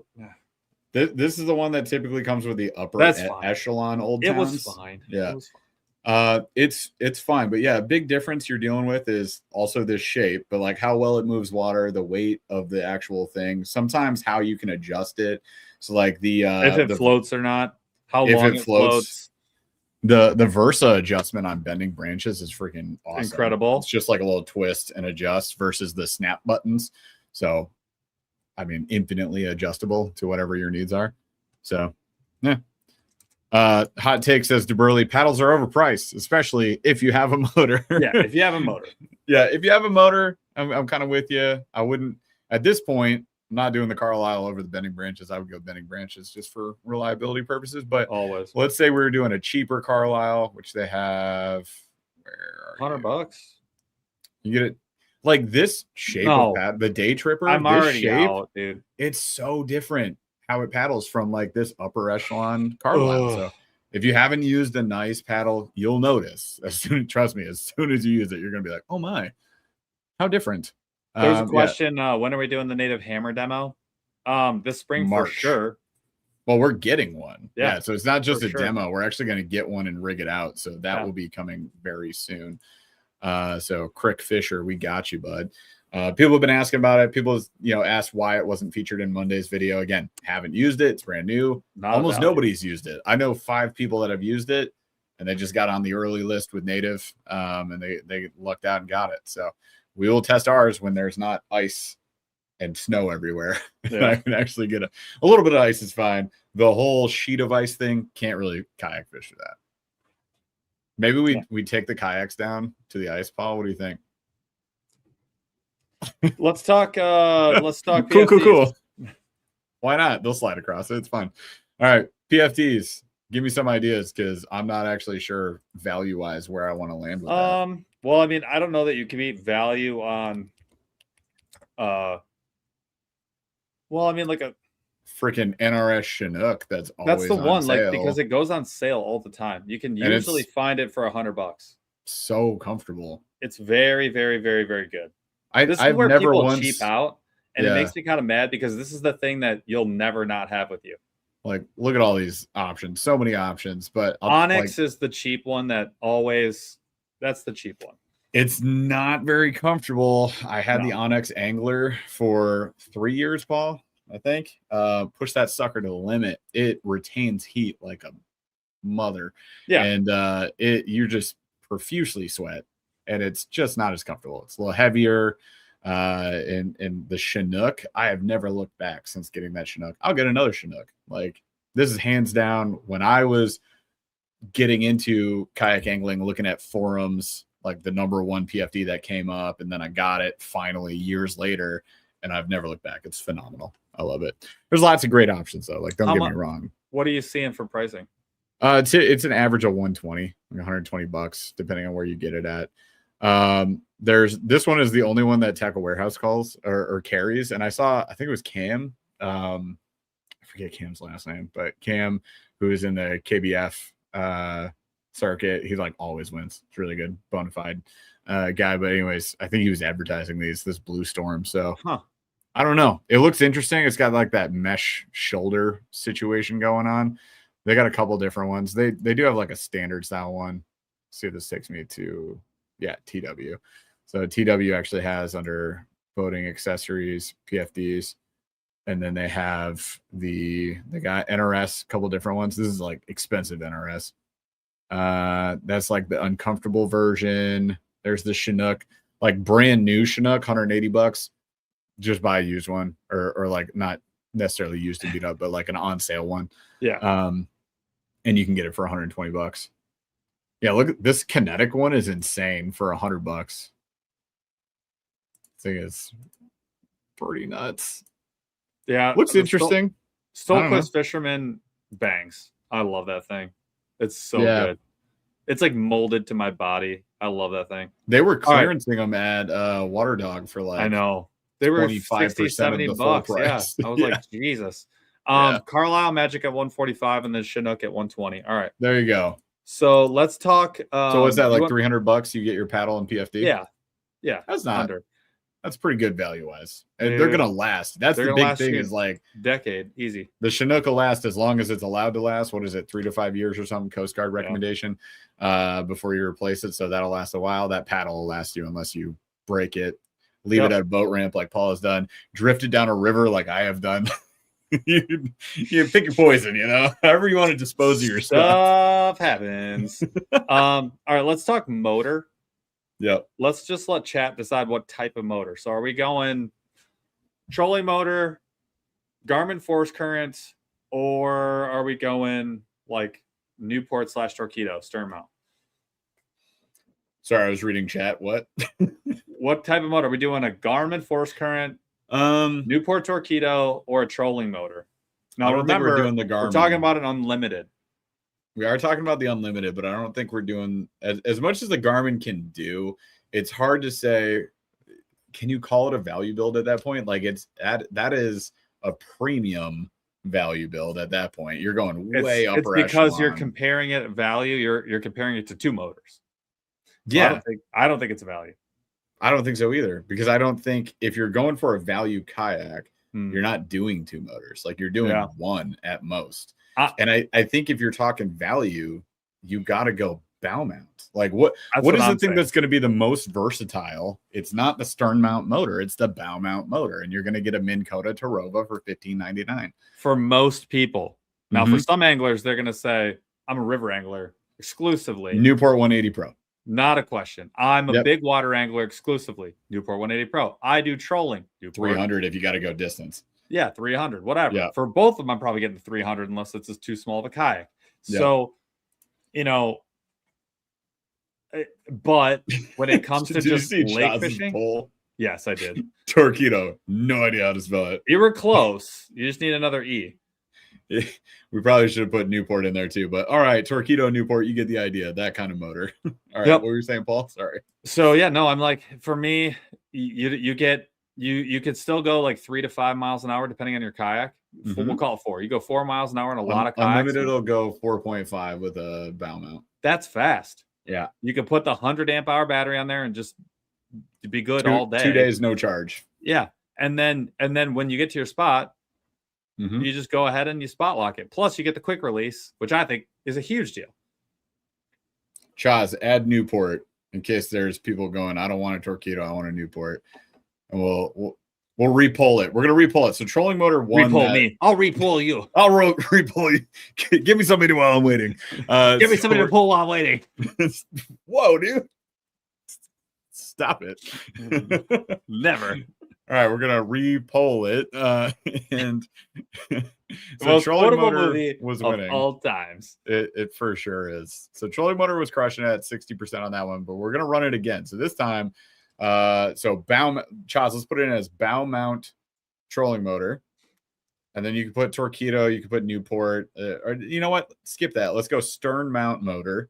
So bow mount motor, stern mount motor, and then throw Garmin in there too as a dual, and we'll see what the vote is. Garmin was not doing well with that vote. $3K for a not value build. Yeah, it doesn't make sense. Wolf of Walmart, why are you messing with me, man? Stern mount motor. Or you're saying what I eventually came to the conclusion of, in which case, thank you. He was ahead of you. He was ahead of me, I think. 15-second delay on that one. There is a delay on chat, so we eventually both got to the same place. Whatever, we got it. So stern mount, we got bow mount, we got Garmin, which the reason Garmin's on there, you guys, is it does the job of a bow mount and a stern mount motor. It's not as fast as like an NK300, but it'll go about 5.5 miles an hour with a 24-volt battery. And it has spot lock, but it's in the back. So it behaves differently than spot lock in the front, just so you know. But there you go. We've covered that plenty of times. All right, so stern mount versus bow mount is essentially what this battle is. And they're dead even, and stern mount's out in front, and then even, stern. It almost even. looks like there's a problem. Wow. Like, whoa. They're fighting, dude. They're duking it out. Neck and neck. Garmin's just over here chilling, doing nothing. Hey, I'm Hope here too, sister. People don't forget. Like, just not doing well. I am unwell. I am unwell. Not Manuel. I'm Manuel. I am Manuel. Bow mount is winning by a smidge. Oh, there's only 35 votes in. Oh, Garmin just got another vote though, so there's that. All right, we got to get our votes up. Get our votes up. We're almost done with this build. Give me to 40. Give me to 40. Or just votes. Give me to a point where 5 votes won't do it for. If it no longer makes a difference, it's getting. Yeah, I think we're pretty close. We're almost there. Yeah. Oh, no. We're done. We're done. Oh, it's like one more vote, and I think back and forth. Oh, it got closer. Dang. Garmin just got another vote. So did Stern. It's 46, 44, 10. It's very close. About as close as it can be. 30. These extra votes didn't help at all. They made it worse. Our situation is getting far worse. Come on, somebody push some buttons. One more vote, and we're gonna pull this one. How about that? And if they go dead even, that's because you guys are being mean. All right, I'm gonna call it in 5. Oh, the 4, countdown. Oh no, 3, you guys. Oh, it's dead even. Why would you do that to us? Who did this? All right, now it's dead tied. Who has done 45 to 45. Next one to pull ahead wins. To 10. What? Next vote wins. Stern mount takes the no way, dude. Stern mount gets the last 4 votes straight. Okay, so wild. We presented a value build in which you had spot lock for $15.99. I can't believe that. You're like, nope, I'm gonna go stern mount. All right, well, if we're doing that, we're on the unlimited. Paul, do we go extra $400? Do the NK300? Absolutely, but then you save. Yeah. Then you save and go with the Power Queen. Yeah, you go with the Power Queen battery but you gotta get let me check price on a 36 volt. Power Queen has them because they go up to 48 volts. If you do the 36 volt low pro, it is like $1,200. So yeah, I know. That's where like the bow mount kind of wins too on the 100%. 100 the battery. 12 volt 100, yeah. DeBurley, you think we got to redo it without the Garmin? You think it would make a difference? Well, because people were Garmin stole all those votes. Picked because they wanted spot lock. All right, I don't want a tainted legacy here, so we're gonna roll it one more time. Yeah, you heard me, but it gets a timer. And we're gonna be talking about other stuff while it rolls. What do you say, Paul? Whoa! Triple pulled. One more time. You really did re-pull me. Well, here's the deal. So Garmin was involved in both. Bow mount won the first round. Second round was stern mount. That means best out of 3. Best out of 3. This is the final round. Nobody can complain ever again. While I look up the price on this battery, Chas, let's do one more roll. It's already going. Oh, cool. Thank you, Chas. We're 18 votes in. 19 votes in. Bow versus stern. No Garmin. Bow is right now. Paul, give it it 2 minutes. It took us all the way to 42 votes to get to them winning. Yeah. Just give it 2 minutes. Right now, it's 60-40 right now. For who? Who's winning? Bow. Bow is winning. Bow. All right, so not 24 volts. So I need a 5 voltage, 36 volt Power Queen. 34 votes in. Give me a couple. Oh, now it's dead even. 51, 53, 51-49. You guys are knuckleheads. This is crazy. It's happening again. So 50 amp hour is fine. That's what our low pros are. 36 volt, 50 amp hour, $359 for your battery. So what a deal. Yeah, you actually with an NK300 with this battery, you're in about the same spot as a bow mount. So That's what I'm just saying. to make the argument for those voting right now, you got the Minn Kota Tarova with a 12-volt battery. It's going to be a cheaper battery, about $200 for 100 amp hours. You run it for 2 days, never change it. Bow-mounted spot lock is king. And then you got that, or you lose your spot lock. Hear me out. There's no spot lock with Newport. Like, you are the spot lock, and you don't have a pedal drive. So you're going to use your paddle if you have to. Keep that in mind, my stern mount voters here. But you have an NK300, which means you can do 6.5 miles an hour in a New Canoe Unlimited. And you grab this battery for $359. You're at about kind of a similar price point. And again, the Newport NK300. We're 46 votes in. I'm doing a 10-second countdown. 10, 9, 8. This bad boy right 7, there. 6, 5, 4, 3, 2. This bad boy. 1. Right? No, come on. 48 votes in. Who won? Valmont wins by 4%. It's 58, 48, 52. People had a tough time with this one. I like that. I'm glad. That's awesome. That just tells you speed versus spot lock. That is the argument that was going on in everybody's head right there, was speed or spot lock, because the Newport is going to get you a plus 2.5 miles an hour, 2 to 2.5 miles an hour. Which is a totally valid thing. If you got to get to a spot, if you got to travel, you also kind of need a rudder. Yeah, and this is your rudder, so that's another good point. Like the bow mount, the spot lock, your tail's going to swing on a New Canoe Unlimited because there's no molded rudder, no skeg, nothing. So for anybody that thought they wanted the stern, just hear me out. It's the same price. That's what I was. The pricing's the same. So just imagine price wise that somebody picked, NK300 Power Queen battery. But we're going to go with what they said.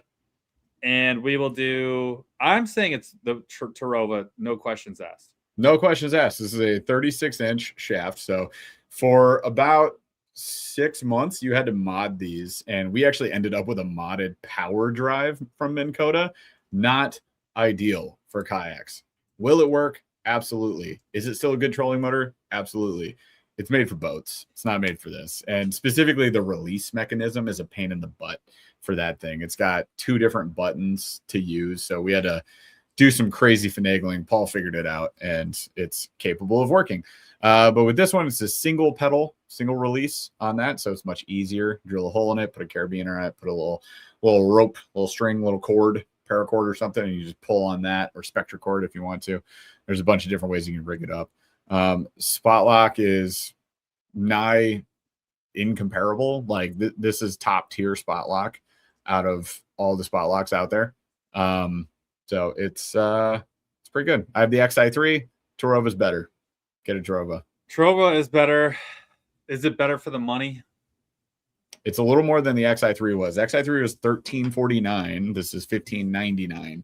That's just the world we live in now, because you have the choice now between the Tarova or Power Pole, which is $5K. $5K. So is the Power Pole trolling motor amazing? Yes, absolutely. Yes, it is. It's also $5K. Holy crap. So let's call this it. Is this reasonable. is the one. Yeah, this is for sure it. Okay. What about that battery? The battery. So then I would probably still just, for value, go with the Power Queen 100 amp hour. Yeah. 12. This is a 12-volt motor 12 volt, system. 100 amp. Yep. 12-volt, 100 amp. I mean, honestly, if you're watching this going like, I don't want the Power Queen, like just pick battery that you want. Sure, you're just going to spend more money. You're going to spend a lot more money. How much is the 100 amp? $200. Less than $200. If you They're get giving them away for free. They kind of do, and you can get the Bluetooth one for $214. I think it is. It's always on a weird, different sale, but just they run a sale 100% of the time. What about Graph?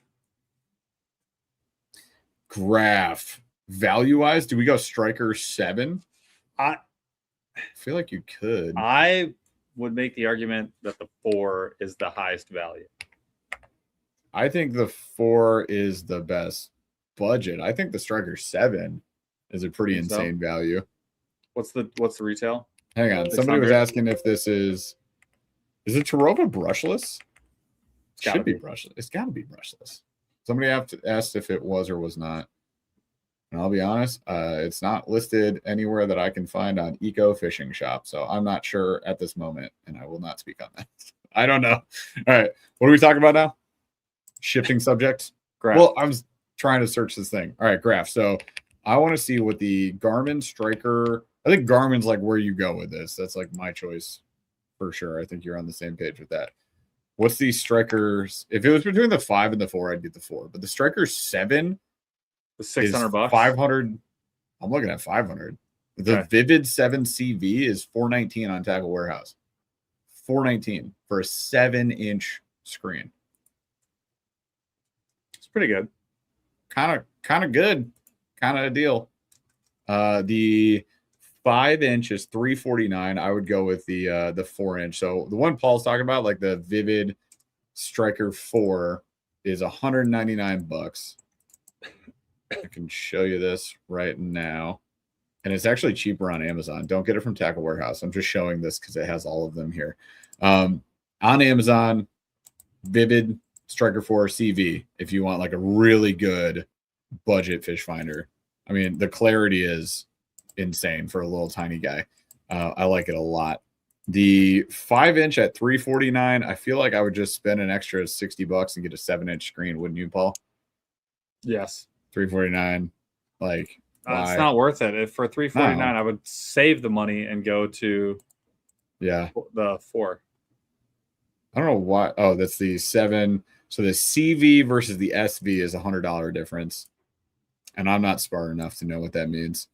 And then the 9. They actually have a Striker 9, Paul.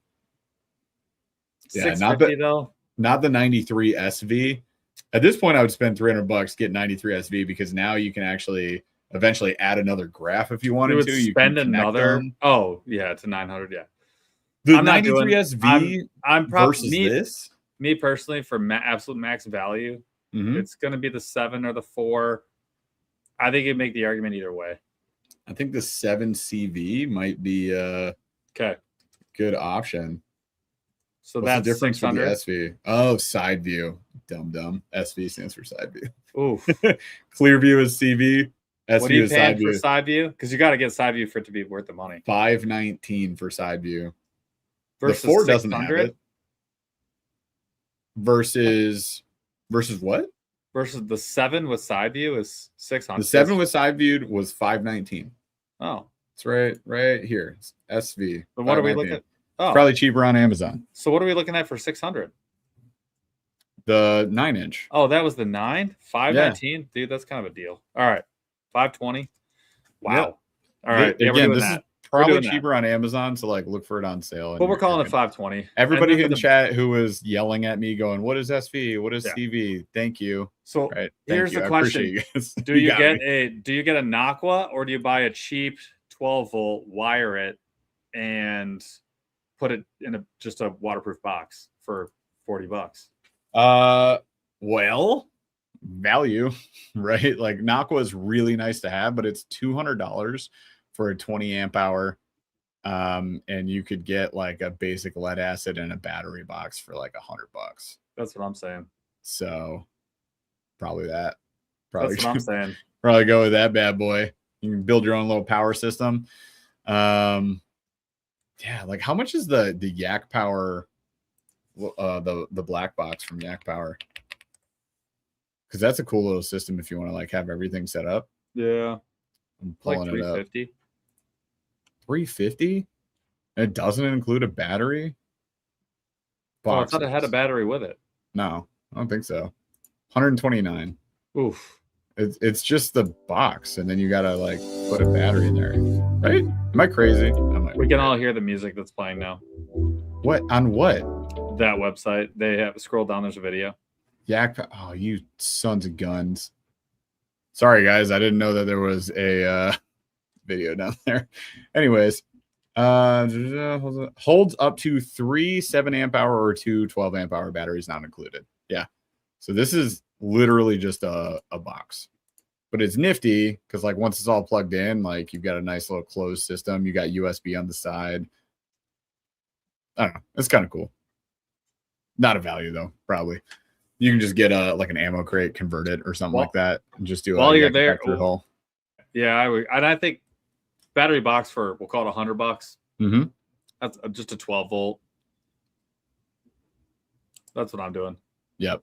All right. Quick pause on this because we got Stinky River Tom in the house with a $5 super chat. Appreciate you, my friend. And he's asking for a friend, not for him, for a friend specifically.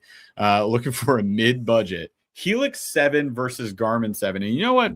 You know what, Paul? We've talked about this enough. I think chat should decide. So I want to see the Humminbird users in the house versus the Garmin users in the house. Let's do a poll. Chaz, Helix 7 versus the Garmin Striker. Go Helix 7, Striker 7. So Striker 7 would be your Garmin. Helix would be your Humminbird. Paul, where do you live on this? You had the Helix. I liked the interface on the Helix, but I had the old Helix. I don't have the new one. I am picking Garmin after having one all day, every day, for everything, for all times. It'd be for all. I mean, look, is it possible that we get an HDS and I love it? Yes. I still wouldn't be mad at my Garmin. So the Helix 7, sorry, $599. Now again, same price. Could be, well, $100 difference almost, because the Striker with side imaging, $519, $599. A little different. Probably some other features we're missing in there. So I mean, I'm not saying they're exactly the same, but a little different. You did like the interface. I love the interface on the all the two Humminbirds I've had. It's been really good. But yeah, I'm still picking Garmin. I mean, also what oh my gosh.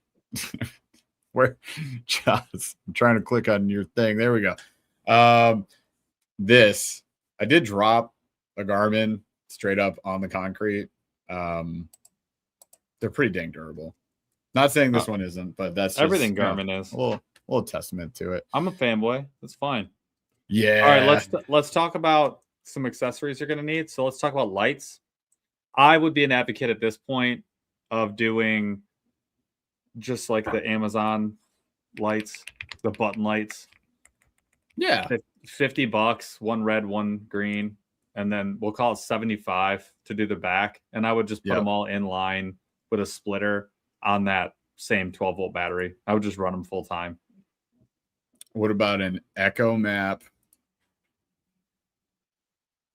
$899, but UHD 2 7-inch. No. All right, cool. Anyways, lights. We picked up a bunch of like ATV lights. On Amazon. No, I would just but I would still just do the button light. They're $25 on Amazon. No, yeah, the from Yak Power. Yeah. Yep. Yeah, the button lights are sick. So I'll say with let me pull them up here so everybody can see what I'm talking about. But the Yak Power button lights, will that come up? Yeah, these things right here. So before getting into the Stinky River Tom is back as a member. Appreciate you, man. Thank you so much. Welcome back, my friend. Before getting into the Flux Jet and before doing my EPDL build, I was like, these button lights, what is this? What is this even going to do? How is this going to contribute at all? We got these. We put them in 2 separate builds. They are bright as heck. And the like cone of light is pretty big. They cover a lot of space. You can get away with this. You don't need the LED strips. Like these ones that I'm hovering over right here. Like, these are a little different because you could do that up front if you want to do nav lights, but you can get a green and a red button light, put those up front. Minimal space taken up, one singular hole. Easy install, takes very minimal power, very bright, covers everything you need. That's value. $30. You get and then 4 of these. What about the white light? We go in Yak Attack. The high vis light. Yeah, Visicarbon flag from Yak Attack. How much is the cheapest Visicarbon? I think it's $100. I think Visicarbon is. Is there the non-carbon one? Whoa. They have a cheaper one for sure. Yeah, so there's the Visipol 2 might be the cheaper one. The Visipol is $76.99. Visicarbon Pro is $99.95. I'm going Pro. Yeah. Like what's the heckin' difference though? The carbon versus plastic. Oh, I'm doing that for sure. This thing will last you a trillion years. Again, value, you got to stretch that dollar. It's got to last you a long time. It's so much better. All right. Look how happy this guy is. Look how freaking happy he is. He's pumped out here in his bona fide. this is value setup right here. We can't see your screen. Oh, I'm sorry. Hang on. Look how happy this guy is. He's so freaking happy. Loving life. He's all right. Freaking pumped. I would add. I can't trust him though. Hang on. Do you see what I see? Do I? I can't trust this, man. Yep, that's fake. All this is fake. There's a Texas rig worm that's way gotta up be here. AI. It's got to be AI. This is a crankbait turned sideways. God, I hate it. All right. Are we getting a pod for the unlimited? Yeah. On a value build.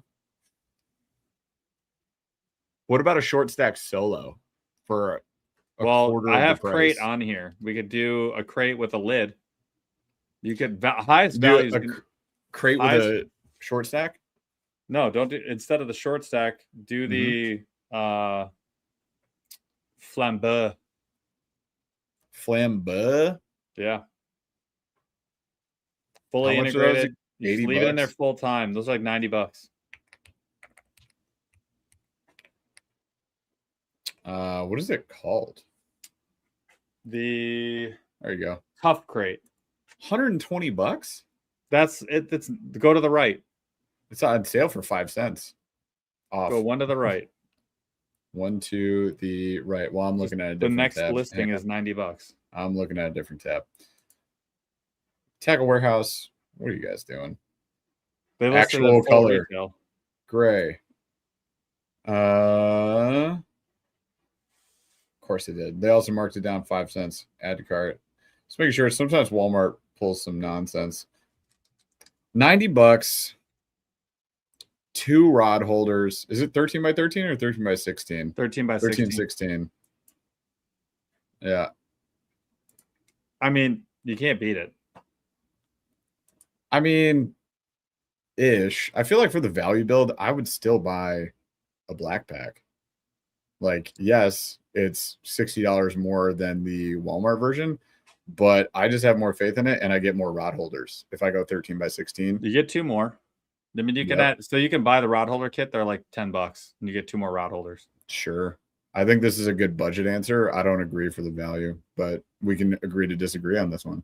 And you can how about make your this? choice. I can make mine. How about this? How about this? If you get the flambeau, you Here's can the, get. Sorry, I'm showing the. Oh my gosh. You can get the flambeau. You can get the Naqua instead of the wiring, or you can get the. Here's the extra rod tubes Paul was talking about. $10.99. Not expensive. So it holds That's 4. Exactly what I did. 4 total, right? Like 4 max Correct. on this one. Yep. Okay, cool. Yep. But they only go on the short side, or can they go on the short side only? So that's front and back.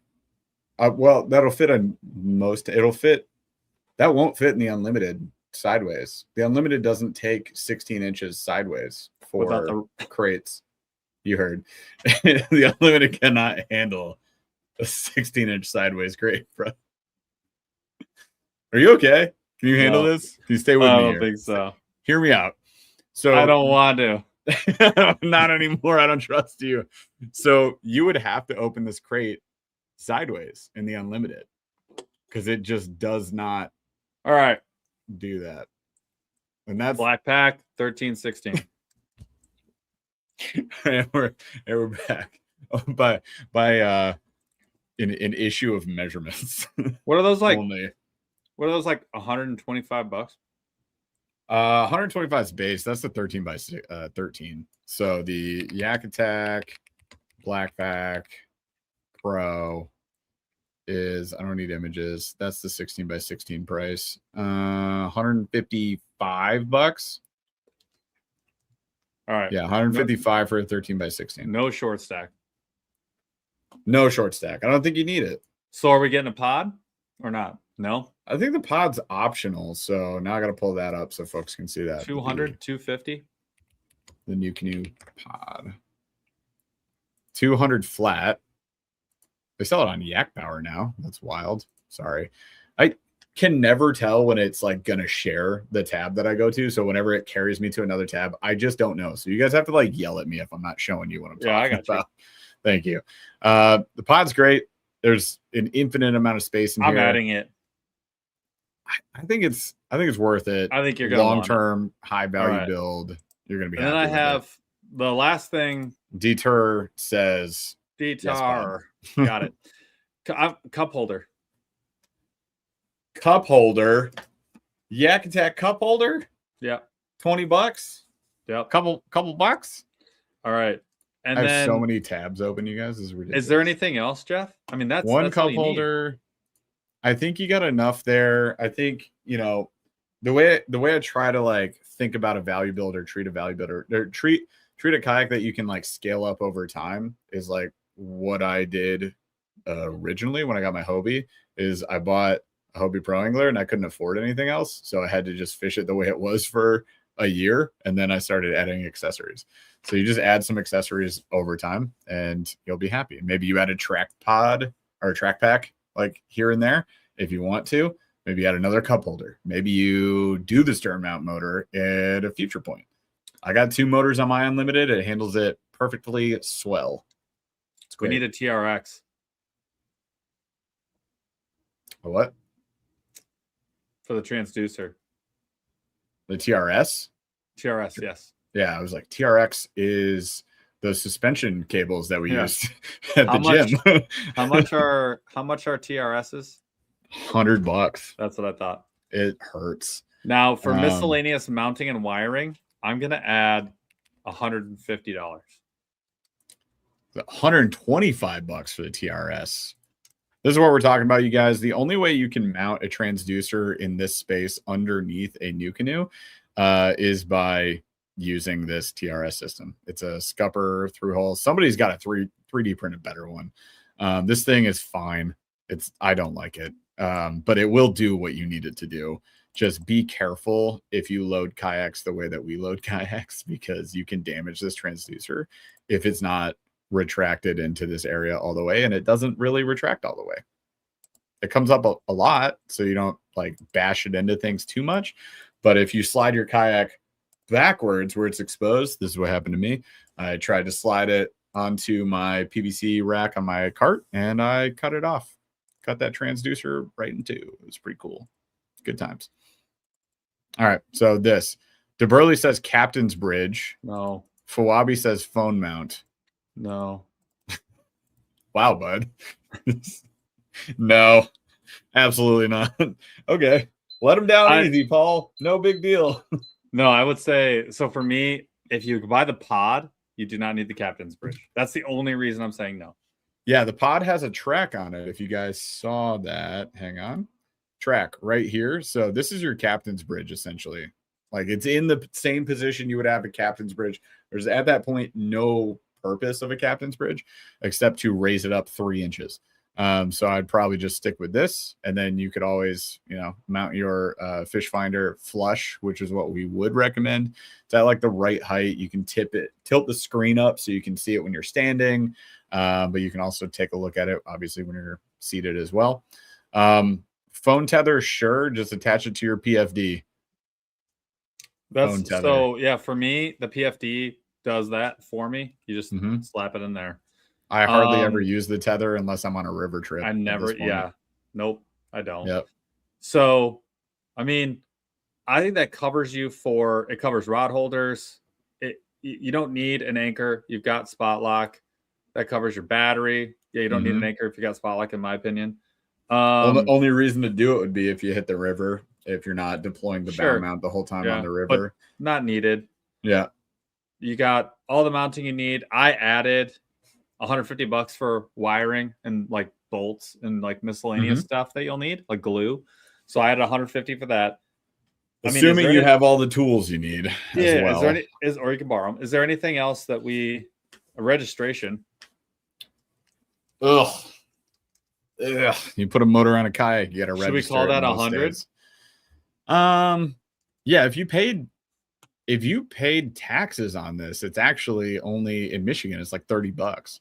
The only reason it costs us so much is because if somebody sends us a kayak, we didn't pay sales tax on it. So we have to pay the sales tax when we register with the state, which is a lot. But good tax call. man gets his taxes. We gotta add wheels. Wheels? Yeah. Do we have to? You do. Why? I just drag my new canoe everywhere. Yeah, wheels. So the bar cart's 150. We have the bunkster, not the bar cart. That's the one, bunkster. 150, right? I don't know off the top of my head, but I will find out. Yak Attack bunkster. Those wheels are $180 actually, Paul. Is that what we're doing? The tow and stow bar cart is $250. We're doing 180? I mean, what wheels would you pick over the bunkster wheels? I wouldn't, but they're just very premium. They are very premium, but compared to, I would call like the premium build actually like the Boondocks, the Native Sidekick, the whatever that guy that came out with the deployable ones that are like $1,000. No, I think this is pretty standard. All right. At this point, if you're going cheap, you're doing like Wilderness Systems if they go on sale, or the Amazon version, the GAN Find X wheels if they go on sale. I'm good with it. You're supposed to tell me to share the tab. I'm talking about these. Sorry. Where's my tab policing? I think that's look at that. I think this is legit. I think this is super legit. They're top tier. I have this at your total MSRP. Wait, what are the Malone ones? You know the Malone ones. You have them. There's 6 different ones. We have one pair. Hang on. Carts and portage. Look at me go. 200, 250. We need the big boys. $200. Okay, so they're same more. Price. Yeah, I think the bunkster is going to be a little more refined versus this, and then it comes in a little $30 cheaper, so or $20 or so. Okay, cool. I feel content with that. All right. So we are at now. Here's what you're going to get, and I'll walk you through your MSRP. Then we'll add tax. Mm-hmm. All right, you are getting a new Canoe Unlimited in purple. You are getting a Carlisle Magic $145 paddle with a Chinook NRS $120. Hang on, before you do all the math, let's let can we let them guess how much? Put the numbers in. I'm walking you through total. Go ahead. What do you guys think the total cost of this whole build? Keeping in mind, we got a kayak, we got wheels, we got a graph. I'm gonna go through it all. I'm going through it all. Well, I'm helping them like do their math so they can put a number down. You're getting a Garmin 7-inch CV with side imaging for $520. You are getting a 12-volt battery with wiring in a waterproof box for $100. You are getting a Power Queen 12-volt 100 amp hour battery. You are getting a Tarova Minn Kota brand new for $1,600. You're getting a cup holder, bigger deal than you would think. You're getting a gear pod for $200. You're at $350, huh? Dollars? I get you $350. Yeah. What do you think? You're getting the Bunkster wheels for $180, the 13x16 black pack for $155, the Visicarbon Pro and also button lights for a total of $160, the TRS mounting system at $125, registration for $30, and then $150 in miscellaneous glue, bolts. Just stop all there. All that kind miscellaneous of stuff. glues, miscellaneous glues, and or tapes. A lot of good guesses. Everyone get your guess in now. In now. Final guess coming in hot. Put them in. I love the specifics. 67, 57, 92. I love that too. Great option. I see 6,500, 5K, 4,500. Here's what I love about the guesses that I'm seeing. I love this. Like more than anything. Most people are guessing between around 6,500 is the going rate that people are guessing on this build. Yeah. My favorite part about this whole thing is wait, is that right? wait. Is it more or less? Well, I got to double check. No, I got to double check my math. All right, we're double checking the math. Keep them guesses rolling. I'm gonna see if I find like the first comment with the closest guess. Do we do prices right rules, like closest without going over? I think we do. Closest without going over. Yeah, I have to do this again. Who gets it? I have to do this one more time just for accuracy. $1. Dieter. $1. $1 or best offer. Yeah. Dude, I listed all of our bait making supplies. By the way, you guys, if you want to travel somewhere in Michigan, all of our bait making supplies is up for sale. It's like $1,500 worth of like make your own plastic stuff. I'm selling it for $650 right now. And every inquiry that I have had is asked me for a trade. I will not do a trade. I'm not interested in more stuff. I want less stuff in my house. There it is. That's the idea. I hate trades. Anybody on Facebook, like, I get it. Like, you might find a good deal and do a trade, whatever. But like, the reason I'm listing things on Marketplace is to get more space back in my house, not replace it with other things. So yeah, if you want some, it's here in Michigan. You can get a good deal because I think I counted. We have like 12 molds. We used 2 of them 3 times. So it's basically all completely unused. Yeah. Yeah. And like so 20 colorants and glitters and all sorts of stuff. So we have a lot. We have a lot of, there's still some guesses coming in, 6,700, 4,800. Like the low end was like just under 5,000. Most people were in the 6,500 range or the 7,000 range. You guys are above. On average, you're above the MSRP. This build with tax, everything built in, every single thing. I added 6% sales tax to all of it. Yep. $5,941.30. That's pretty dang good value. Keeping in mind all the things that you listed, like you've got at this point, this thing easy to transport. You got the wheels, you've got a graph, you've got a motor bow mount with spot lock, you got your battery, you've got everything, man. And you could buy a brand new Hobie PA 14 360 drive for more than this. Yeah. It would be $6K. You can get an EPDL from Old Town for $59.99, or you could get this, and you'd be really, again, we're on the unlimited platform. Like, this is sick. And then like in another year or 2 years down the line, you could add that NK300, get yourself a low pro battery if you're feeling spicy, get your EPS system, you got to, and you're unlimited. Get it? You're undefeatable on the water. Unavailable. You're gonna be super fast. That's sick. Yeah. The actual kayak, the Burley, is $18.99 for the unlimited. Sick deal. I mean, that's the kind of money that goes into building a kayak. And at this point, where am I just buy a boat people? Where am I just buy a boat people? They're not here because they hate us, but they're somewhere on the internet trolling around, and that's where people start making that argument. So I'd be curious, what kind of boat can we get for, how much was it? 5,900, somewhere around 59.41. 59.41. Okay. What kind of boat do you think we could get on Facebook for $5,900, Paul? Like an actual fiberglass aluminum hull, like bass boat?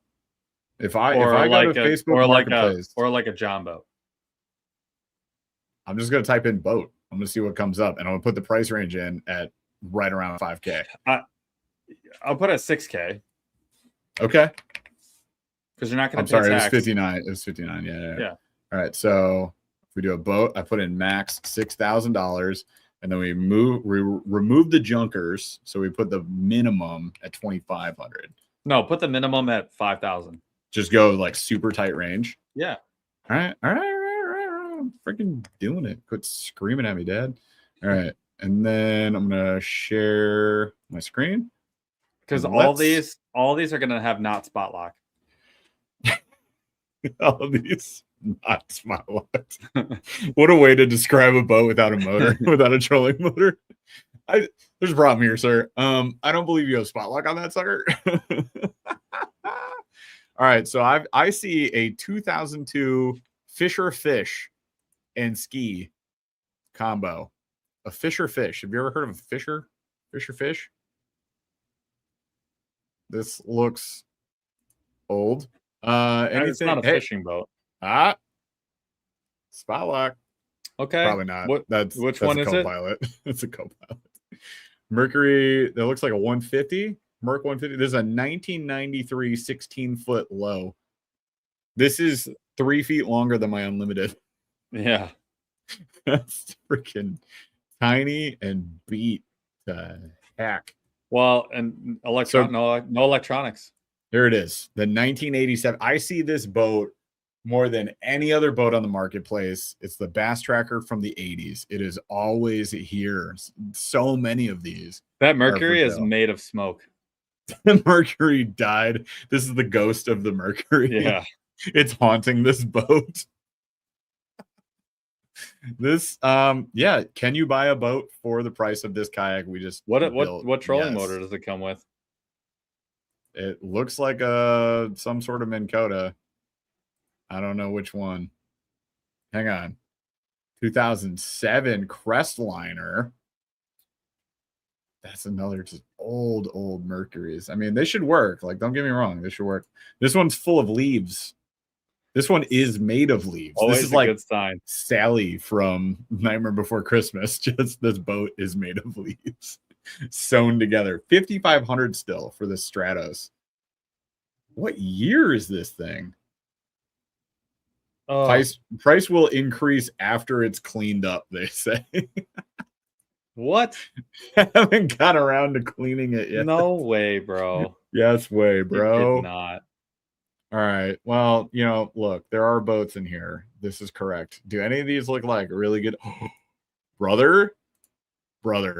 Yeah. Okay. We found some competition. 2025 hovercraft homemade. Why isn't this in my driveway right now? It's pretty dope. I think we got to buy this. Yeah, we need one of those. You know where Lambertville is? Let's road trip to get my hovercraft. What the heck? Dude's got like a Poseidon statue right next to his like garage. you want to do.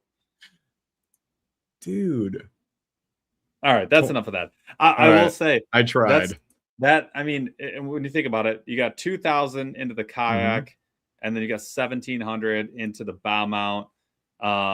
That's this kayak's gonna do damage, man. 2,700 right there. Yeah. So it's 2,700. That ends up being just a little bit shy of 50% of your total equity into the boat. Yeah.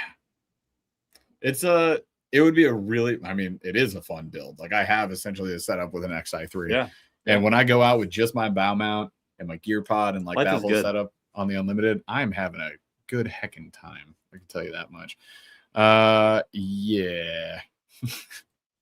One more cast, please. I would have picked different everything. Hey, that is essentially the subjective nature. But I will remind you, more than half of this was voted on by chat. We put up like four and a whole options bunch each. of this. A whole bunch of this is interchangeable. I mean, like if you liked a different kayak, you like the PWR, add $150. Done. Yeah. I mean, 100%. Also, this is such a great call. This is the argument I try to make with the just buy a boat crowd. It's like, you're right. You're going to spend so much more time working on those boats than actually fishing them. And even when you get a new one, man, sometimes we know folks that have like just bad luck with a new boat, and then it has to go to the shop for months. My kayak has been in the shop once, and it was because it was a Hobie 360 drive. Yeah. Other than that, I've never taken one in. I will say, when it comes to boats, the opportunity to have that boat last for 25, 35, 40 years is in front of you. And a kayak's just not going to last that long. But if I buy a boat made of leaves from 1972, Probably I don't think not. it's got another 30 years in it, bud. Probably not. I think when they bought it and then parked it in their backyard, forgot it existed for 30 years, it had 30 That didn't help. Not no more, dude. Yeah. Oh, man. All right. Good stuff, you guys. It was a lot of fun. And also, Bailey Erickson, thank you for the congrats on the FluxJet review. Appreciate it, man. It was fun. It was a fun trip. And we got to figure out a way to get our hands on those, Paul. How do I get a FluxJet up here is what I need to ask Jason. because I don't know that you do. I don't know that you do because they're a year out already on pre-sale. I'd be stealing it from somebody else if I could even get my hands on it. Yep. Like, when are you done with those shop models? Send me the beat up ones you got on a. It's kind of your only option. I think so. Anyway, it'd be cool if we could. A lot of people were asking, like, what would that be like fully rigged out? What would it be like in all these other scenarios that we didn't have time to test in frigid Sacramento, California? But maybe we can get our hands on it and try it another way. Anyways, shall we dip out? Do we have a slow rolling thunder or something? I do. Let's don't look at it. I'm gonna ask you. Well, I closed my show notes, so I have no idea what's going on. That's great. I'm very lost at this point. All right. So I was closing all the other tabs I did on this is going to be very fast. I'm going to ask you Go. some different cuisines, and you have to pick between the two cuisines. Okay. It's fast. We only have 5 of these. So all right, hang on. Would you go? All right, go. Would you go Italian or Chinese food? Chinese food. Without a doubt, I hate Italian food. No offense to Italians. Okay. I don't go out for Chinese food or like classic American, like burger, steak, Chinese food. This is where it gets hard. It's where it gets really hard. Chinese food or Mexican? Mexican or sushi? Sushi. Sushi or just garbage fast food? Sushi. Sushi wins. That's so easy. So I feel the same way. I feel exactly the same way. Dude, like, it's snow day? Yeah. Snow day, bro. Sorry. It's ridiculous. You know what that means? I'm probably getting a snow day too. Dang it. Anyways, back to food though. Like, I do not, there's not many Italian food items that I am like hankering for at all times. I'll take my Alfredo from time to time. I love my wife's lasagna. Yeah. That's about it. We did a lasagna casserole. That was so good. Shocker. So good. But that's about it. And like, I do not like going to Italian restaurants, but Chinese takeout when I'm feeling that vibe. Real Chinese food? Oh, that's a good one. Okay, what about pizza? Versus what? Well, Italian. Pizza. Yes. As pizza the Italian item that I would choose. Yeah. Yes, for sure. So that gets hard. Pizza or Chinese? See, this is the question that should have been asked initially. Let's start over. Pizza and Chinese. All right. Pizza or Chinese? What kind of pizza is it? This is important. Your favorite. All right. Pizza, probably. Pizza or burgers, steaks, American cuisine. Pizza or Mexican. See, now we're back. Now we do all Mexican the other sushi. Sushi or fast food. Sushi. I don't give a heck about sushi's not getting beat. Well, sushi's not getting beat. So barbecue or pizza? To be fair, you said specifically from Tennessee. The best barbecue in the world versus pizza, barbecue. Barbecue wins. Barbecue or Mexican? Mexican wins. Mexican. Then we're back to sushi. And we're back to square one, dude. Look, Mexican it's S tier. It's way up there. Dude, my favorite thing to go get. It's so incredible all the time. Sushi on a good paycheck. Sushi can't be touched. You got to get good payday. Sushi, bad payday. Mexican. Like, those are the two choices. Just take me to the moon. Sushi all day. I love sushi. Raw fish is sashimi. Give me a plate of sashimi. Like, I'm stoked. I love when I always turn into Goku. Boat. Give me that the love boat of sashimi. Right here is fine. Yeah. Docking space acquired. There was a sushi spot in Alexandria, Virginia when we lived there. Ooh. And we would go there like every week, and they did dry ice like on their display. They would have like a mountain of sushi and sashimi, and then they'd have like a dry ice just effect going on with it. It was epic. I think Paul has become deceased. Paul assuming this pose and then losing his internet is probably goated at this point. I think we should just I'm going to print screen this right now. I'm going to just take this screenshot,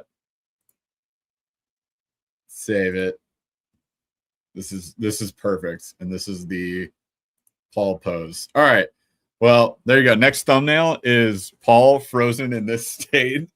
He gets the call from his school that the kids are off school, and then his internet goes out. All right, it's probably a good time to sign off for the night. We appreciate you guys. Thank you so much for hanging out with us. It's been a lot of fun. We got a couple of fun videos coming your way. On Monday, we're building you guys kayaks. So like everything we did tonight, but we had people send us like a DM or comment on a video, and they said, I want, this budget, blah, blah, blah, and all this stuff. Build me a kayak, and we made a whole video out of that. That was fun. We did some shopping last night, so there's a bunch of new baits coming in. We just got the Evolution plastics cases in, so we're going to test those out for plastic storage. Really excited for that, and all sorts of other stuff that's going to be popping up on Outdoor Gear Nerds. So make sure that you guys go and subscribe over on Outdoor Gear Nerds for those reviews that are coming soon. Welcome back, brother. Welcome back. How you been? Screened. You got blue? Your computer died? Just blue screened. Wow. Well, I took a screenshot because you were frozen like this, and it was perfect. So I've got a thumbnail for the next. Outstanding. Outstanding. Glad I could help. Last thing, and then we're hopping out of here. We got Medic Bird with the super chat for $9.99. Appreciate you so much. Thank you for the support there. Happy New Year's, guys. I'm late to the stream today. Very right when we're leaving. Appreciate you for being here. We'll have to catch you early next time. Sorry, man. What are your thoughts on the Bixby K1 system for a Flint, for the new canoe Flint? Trying to stay lightweight on my rig, but still add a motor.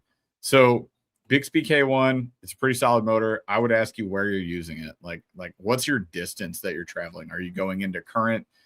If it's current long distance, I might be like, I would current. But also, if you're just in open water, I think it's really, really good in a lot of scenarios. The river, it's going to struggle because you're just going to bump into stuff, and it's not very durable. It doesn't have the power. It doesn't have the durability. Even if you get the big battery, and it's also going to be pretty expensive at that point. I think at that price point, if you need to deal with current or move a little bit faster, you're better off just getting the NK180 Pro.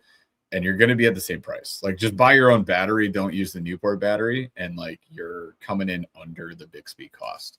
So it really just does come down to where you're using it, where you're traveling, how far you're traveling, and all that stuff. So hopefully that helps. Sorry that you came in at the end of the stream. Sorry you don't get any Paul because his computer just died again. I can't wait to find out what the heck is going on with that. But we're going to bounce for tonight. Really appreciate you guys hanging out with us, and we will be back again next week. So, Chaz, take us out.